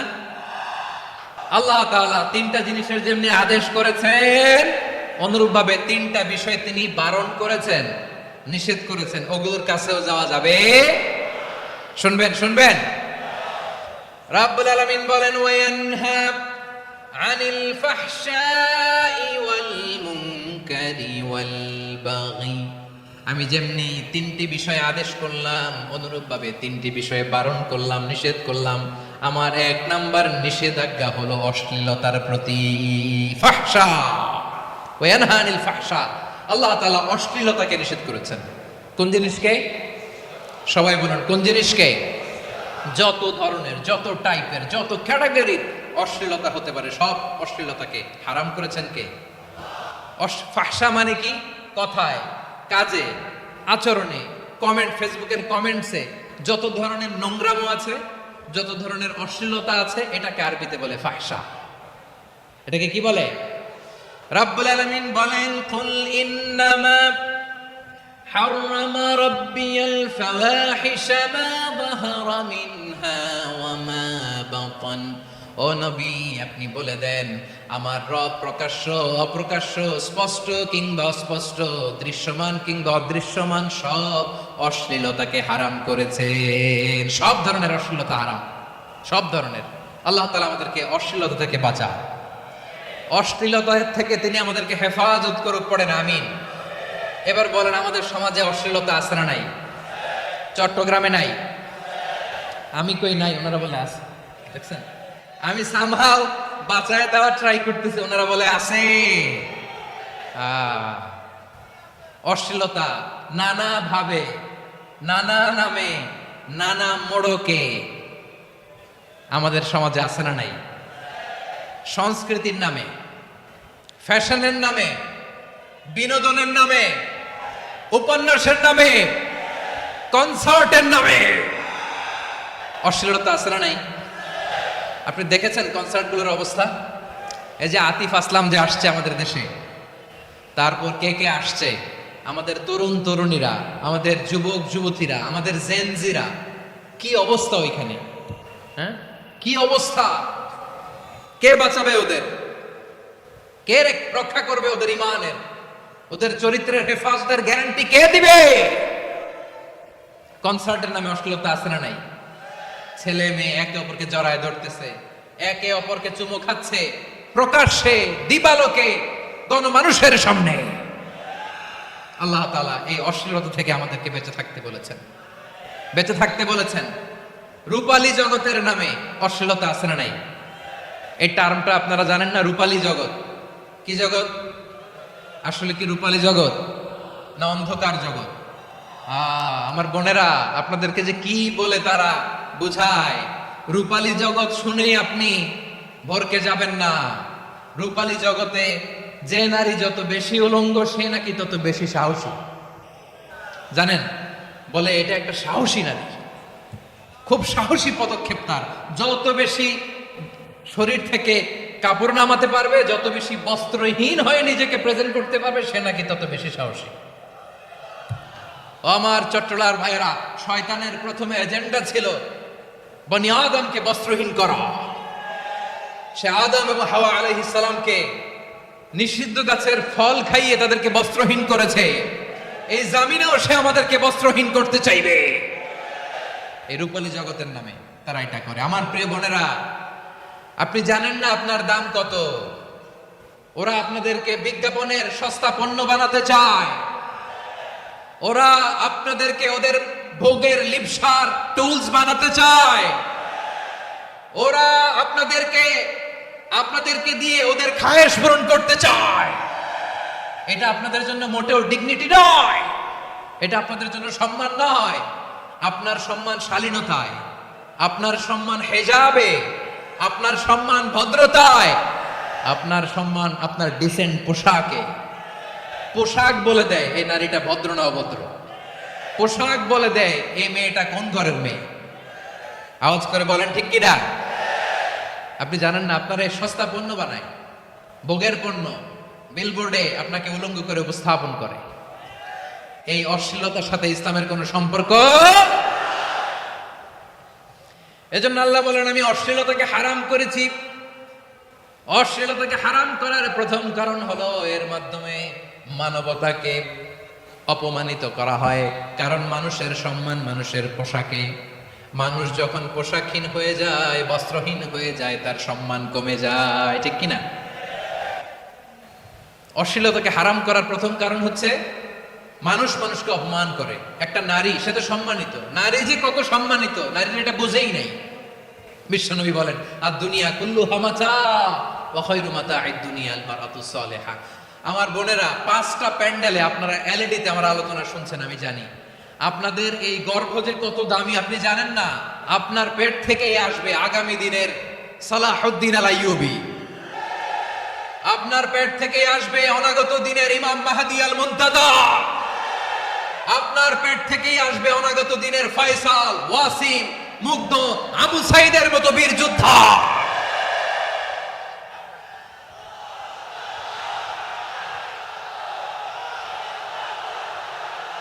আমার প্রিয় বোনেরা, আমার প্রিয় বোনেরা, বিশ্বনবীর কথার ওজন খেয়াল করেন। আর দুনিয়া কুল্লুহা মাতা ওয়া খায়রু মাতা'আদ দুনিয়াল মারআতুস সালিহা।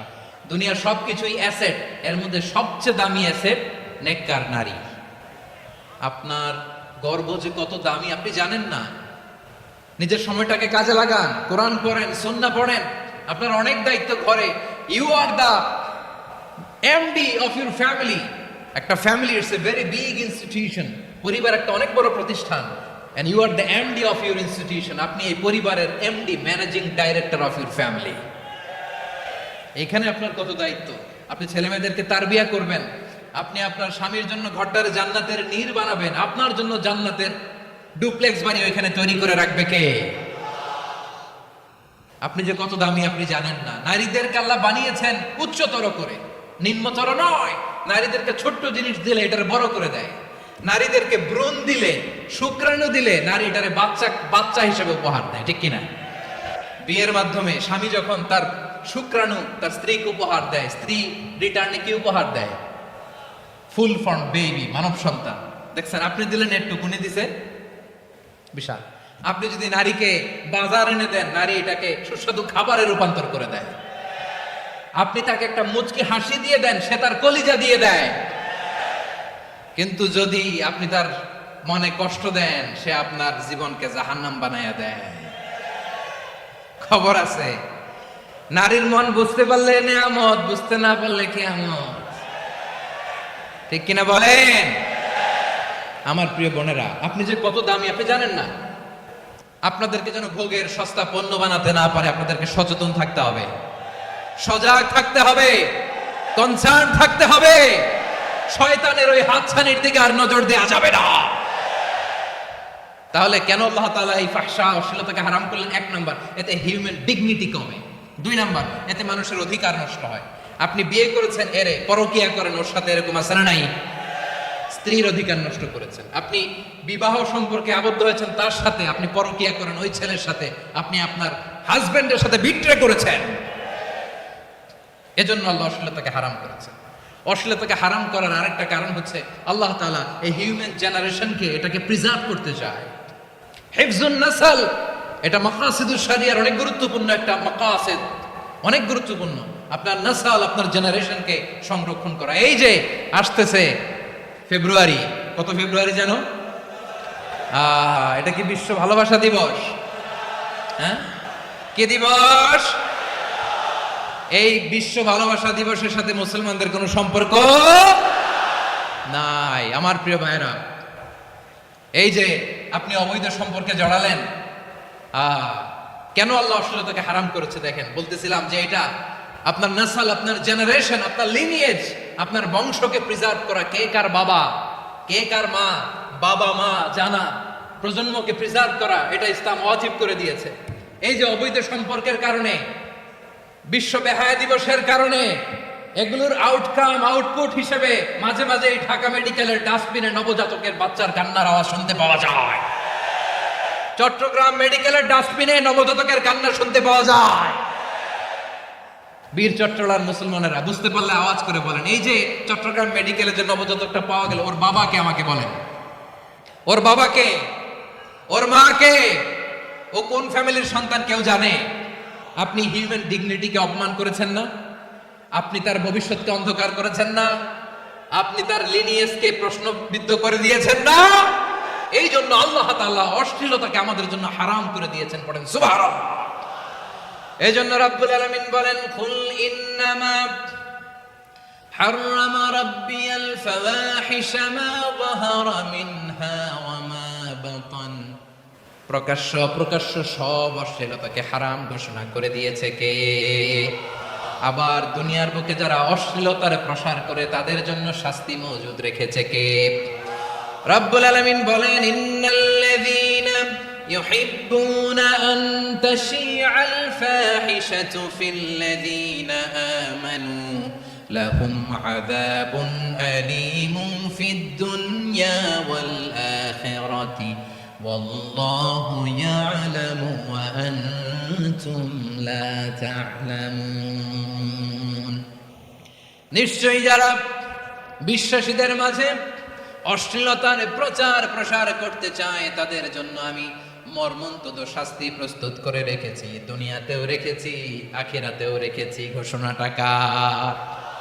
যারা এই নাটকের নামে, সিনেমার নামে, রূপালী জগতের নামে, মুভির নামে, ওটিটি প্ল্যাটফর্মের নামে আমার সমাজে অশ্লীলতা ছড়াতে চায় তাদের জন্য কঠিন মর্মন্তুদ শাস্তি মজুদ রেখে দিয়েছে কে? ও আমার বোনেরা, এখনো আপনি জাগবেন না? এখনো আপনার চিন্তার দুয়ারে এখনো নাড়া পড়ে নাই? ওরা আপনাকে উলঙ্গ বানাতে চায়, ওরা আপনাকে আইটেম গার্ল বানাতে চায়। এজন্য ইসলাম অশ্লীলতাকে হারাম করেছে। হারাম। ইসলাম বলেছে যুজন যুজন দূরে থাকো, ওরা বলে না কাছে আসো, কাছে আসার গল্প, ক্লোজ আপ ওয়ান, কাছে আসার গল্প আছে না নাই? চট্টগ্রামে তো এগুলো নাই মাশাআল্লাহ। হ্যাঁ, এখানেও আছে ক্লোজ আপ ওয়ান, কাছে আসার গল্প। আল্লাহ বলেন ওয়ালা তাকরাবুজ জিনা, কাছেও এসো না, জিনা থেকে যোজন যোজন কিলো দূরে থাকো, ওরা বলে কাছে আসার গল্প। আমার বীর চট্টলার ভাইয়েরা, কাছে আসতে হলে আমরা কোরআনের কাছে আসব, কাছে আসতে হলে নবীর কাছে আসব, কাছে আসার গল্প হবে আমার রবের কাছে আসার গল্প। চিল্লায় বলো ঠিক কিনা?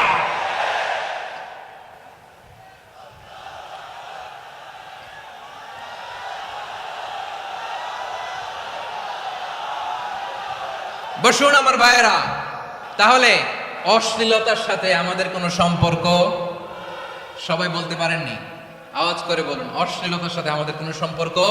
আমরা এই সমস্ত ক্লোজ আপ ওয়ান, কাছে আসার গল্পের প্রোগ্রামে যাব? আমরা কোন ধরনের অশ্লীল কন্টেন্ট সোশ্যাল মিডিয়ায়, টিভিতে দেখব? রব্বুল আলামিন বলেন ওয়ায়ানহা আনিল ফাহশাই ওয়াল মুনকারি ওয়াল বাগি। তিনটা জিনিসকে আমি নিষিদ্ধ করলাম। এক নাম্বার হলো ফাহশা, অশ্লীলতা।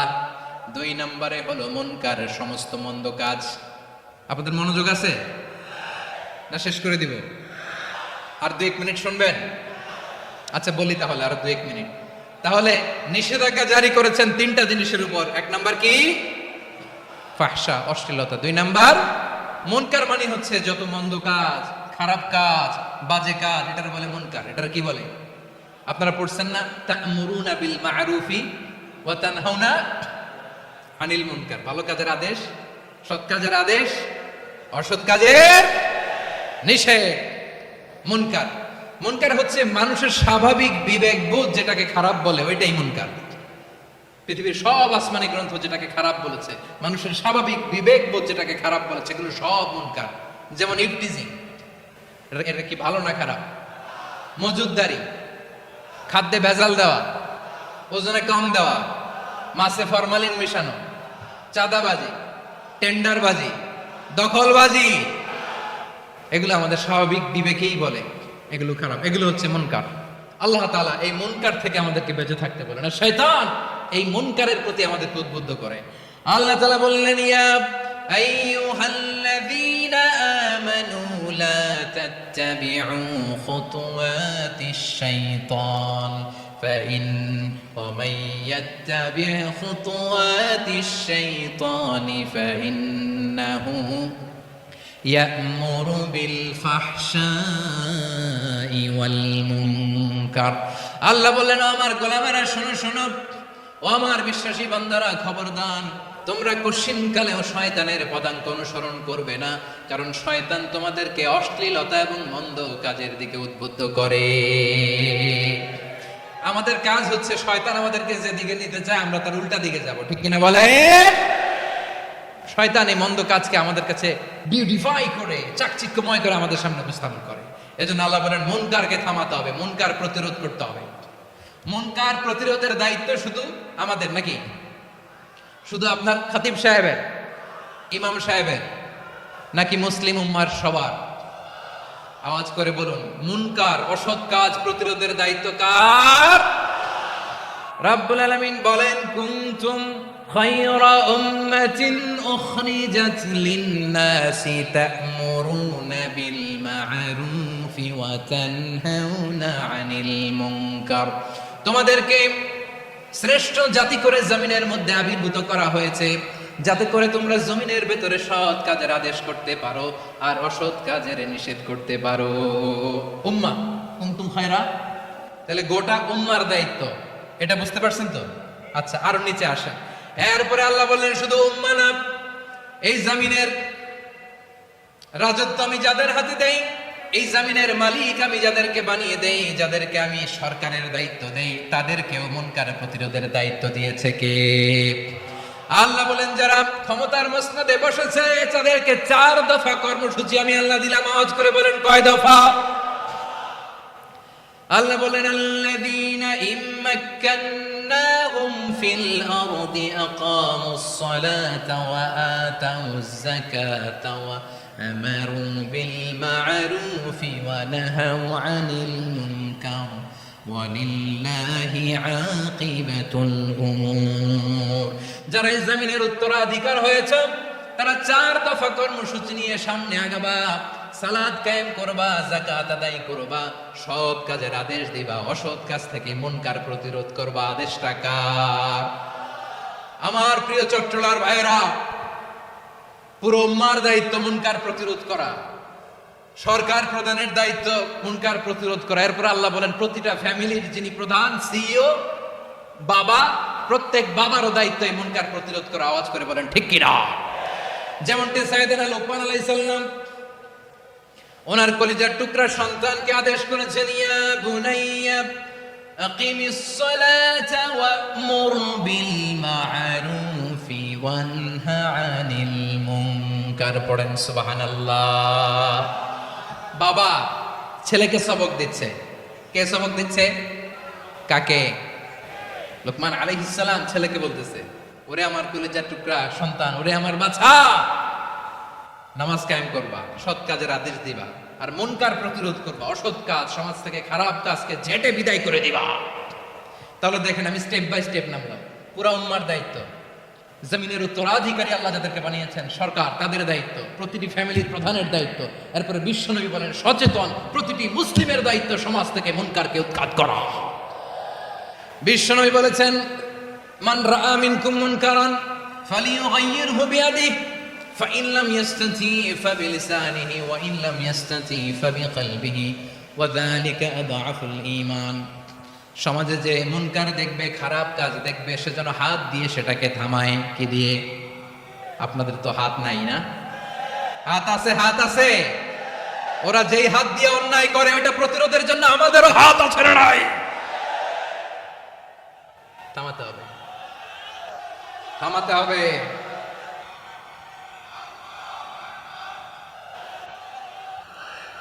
বসুন আমার প্রিয় ভাইয়েরা, ওরা ওদের যে হাত দিয়ে টেন্ডারবাজি করে, চাঁদাবাজি করে, ইফটিজিং করে, দখলবাজি করে, যেই হাত দিয়ে, ওই মুনকার থামায় দেওয়ার জন্য আল্লাহর দেয়া আমাদেরও দুটি হাত আছে না নাই?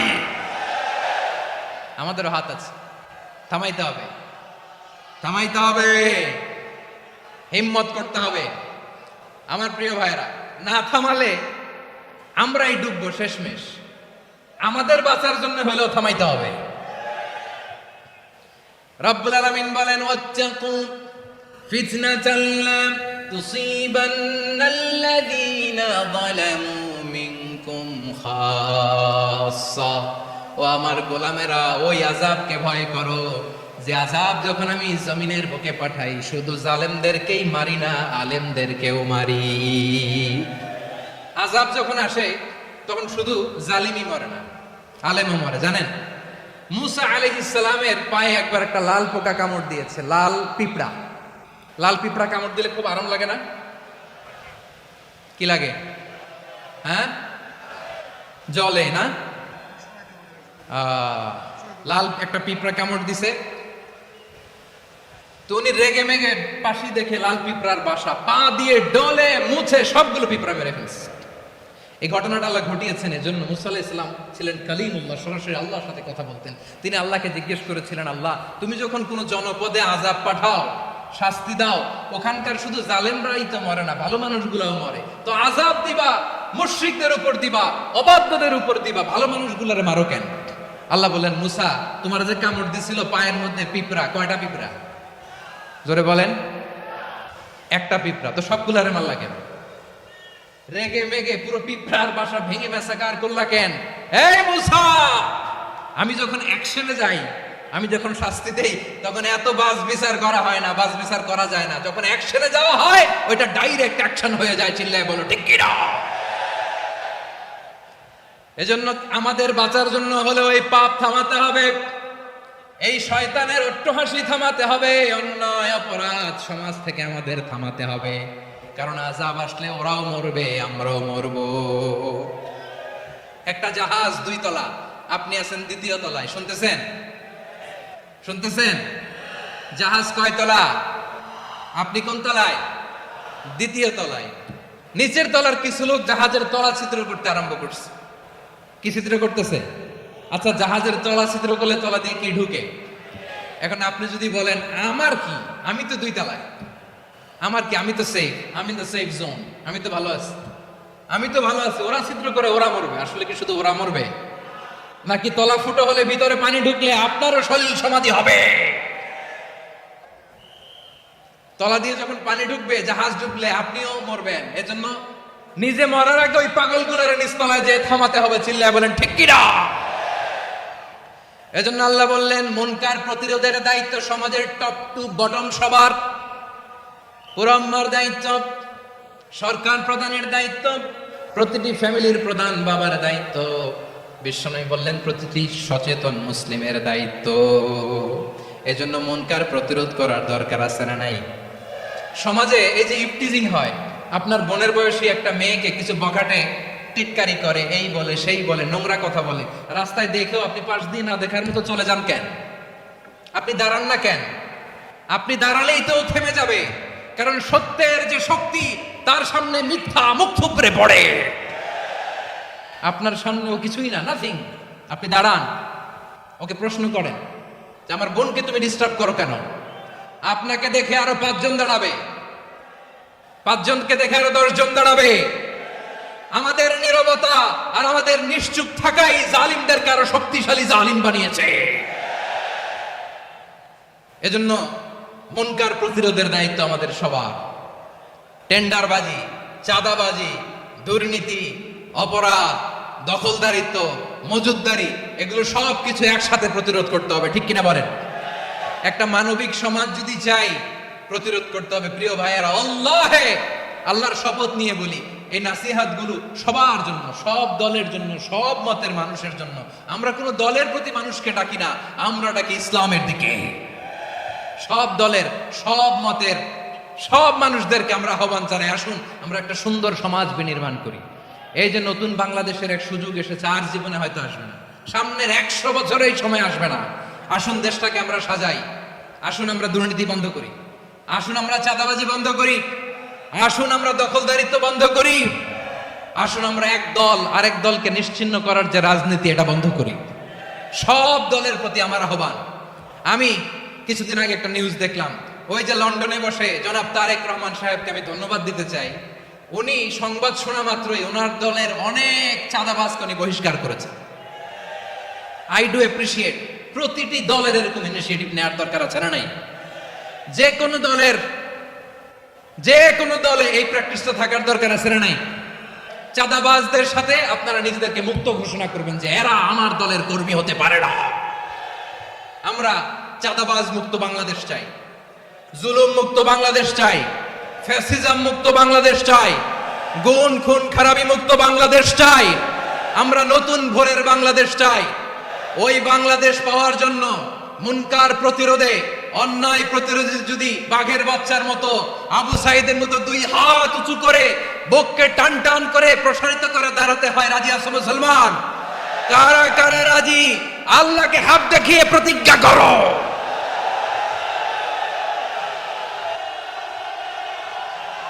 রাব্বুল আলামিন বলেন, ওয়ায়ানহা আনিল ফাহশাই ওয়াল মুনকারি ওয়াল বাগি ইয়াইদুকুম লাআল্লাকুম তাযাক্কারুন। বসুন। আল্লাহ বললেন, আমি অশ্লীলতাকে নিষেধ করি, আমি সব ধরনের মন্দ কাজকে নিষিদ্ধ করি, সব শেষে আমি সীমা লঙ্ঘনকে তোমাদের জন্য নিষিদ্ধ করি। আলোচনা মনে আছে তো, না ভুলে গেছেন? নিষিদ্ধ করেছেন কয়টা জিনিস?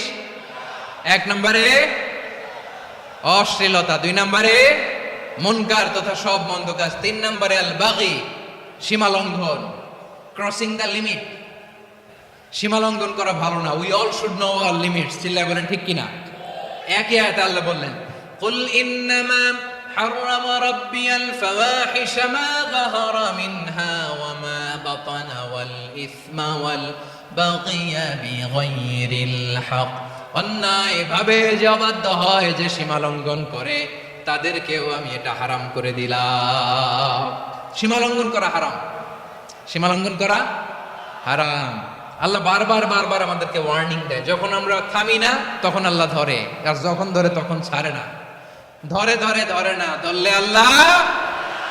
ফেরাউনকে কিন্তু হুট করে ধরে না, আপনারা জানেন 9 বার ওয়ার্নিং দিয়েছে। ফেরাউনকে আল্লাহ তাআলা ওয়ার্নিং দিয়েছিল কয়বার? বীর চট্টলার বীর সেনানীরা আওয়াজ করে বলেন, ফেরাউনকে ধরার আগে ওয়ার্নিং দেয়া হয়েছিল কয়টা? রব্বুল আলামিন বলেন, ওয়ালাকাদ আতাইনা মূসা 9 আয়াতিন বাইয়িনাত। 9টা মুজিজা দেখিয়েছি।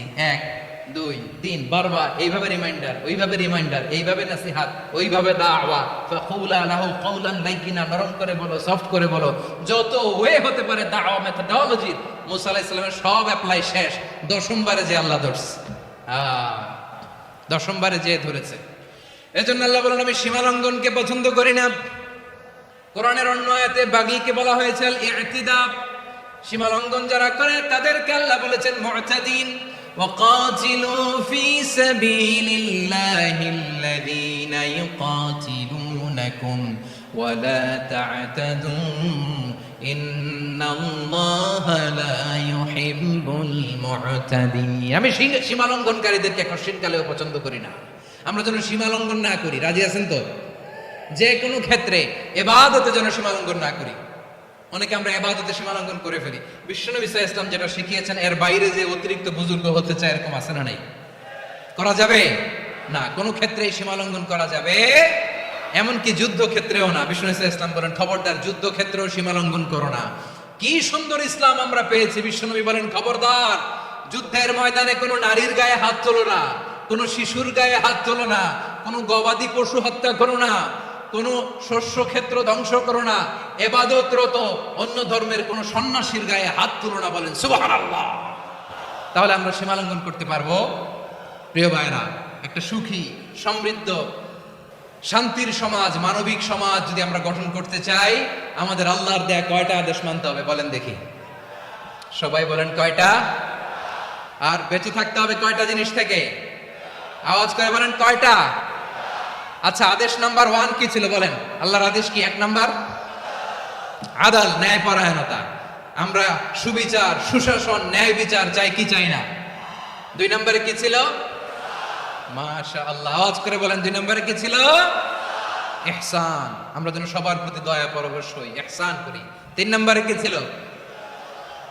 নিকটাত্মীয়দের দান করা, তাদের অধিকার প্রাপ্য বুঝিয়ে দেওয়া। পাশাপাশি 3টা জিনিস থেকে আল্লাহ বারণ করেছেন, নিষেধ করেছেন। তার প্রথমটা ফাহশা, অশ্লীলতা। অশ্লীলতার সাথে আমাদের কোনো সম্পর্ক। আজকের এই ঐতিহাসিক চট্টগ্রামের প্যারেড ময়দান থেকে আমরা যত ধরনের মা তাহারা মিনহা মা বাতান, প্রকাশ্য অপ্রকাশ্য, দৃশ্যমান অদৃশ্যমান, সব অশ্লীলতা থেকে নিজেদেরকে মুক্ত ঘোষণা করলাম। অশ্লীলতাকে আমরা না বলে দিলাম। আওয়াজ করে সবাই বলুন নো। অশ্লীলতার সাথে আমাদের কোনো সম্পর্ক। 2 নম্বর নিষেধাজ্ঞা কি ছিল? আল মুনকার, সমাজের যত মন্দ কাজ এগুলোকে আমরা প্রতিরোধ করব। রাজি আছেন তো সবাই? 3 নম্বর আল বাগি, সীমালঙ্ঘন। কোন মুসলিম সীমালঙ্ঘন করে না, এমনকি যুদ্ধ ক্ষেত্রেও না। আওয়াজ করে বলেন ঠিক কি না? রাব্বুল আলামিন শেষে বললেন ইয়াইদুকুম লাআল্লাকুম তাযাক্কারুন, আল্লাহ তোমাদেরকে উপদেশ দেন যাতে তোমরা শিক্ষা গ্রহণ করো। আমরা উপদেশ দিব, আমরা জোর করে কাউকে কিছু মানাতে চাই না। লা ইকরাহা ফিদ্দিন ওয়া যাক্কির ফাইন্না যিকরা তানফাউল মুমিনিন। উপদেশ দিলে এটা মুমিনদের কাজে দেয়। লাস্তা আলাইহিম বিমুসাইতির ইন্নামা আনতা মুযাক্কির। নবী হে, আপনি রিমাইন্ডার দাতা, আপনি উপদেশ দিবেন। আমরাও বিশ্বনবীর এই হাদিসগুলো থেকে, কোরআনের আয়াত থেকে রিমাইন্ডার, এই কথামালা, বাণীবাহক হিসেবে এই বাণীগুলো আপনাদের সাথে কাছে পৌঁছে দিলাম। আমরা আল্লাহ তাআলার কাছে প্রার্থনা করি, আল্লাহ আমরা যেন আদল দিয়ে আমাদের সমাজকে গঠন করতে পারি। আল্লাহ আমরা যেন ইহসান করতে পারি, আমরা যেন নিকটাত্মীয়দের দান করতে পারি। আল্লাহ যত ধরনের অশ্লীলতা, অনাচার, মন্দ কাজ, সীমালঙ্ঘন, অবাধ্যতা থেকে যেন আমরা বেঁচে থাকতে পারি। আল্লাহ তাআলা আমাদের সবাইকে কথাগুলো বোঝার ও আমল করার তৌফিক দান করুক।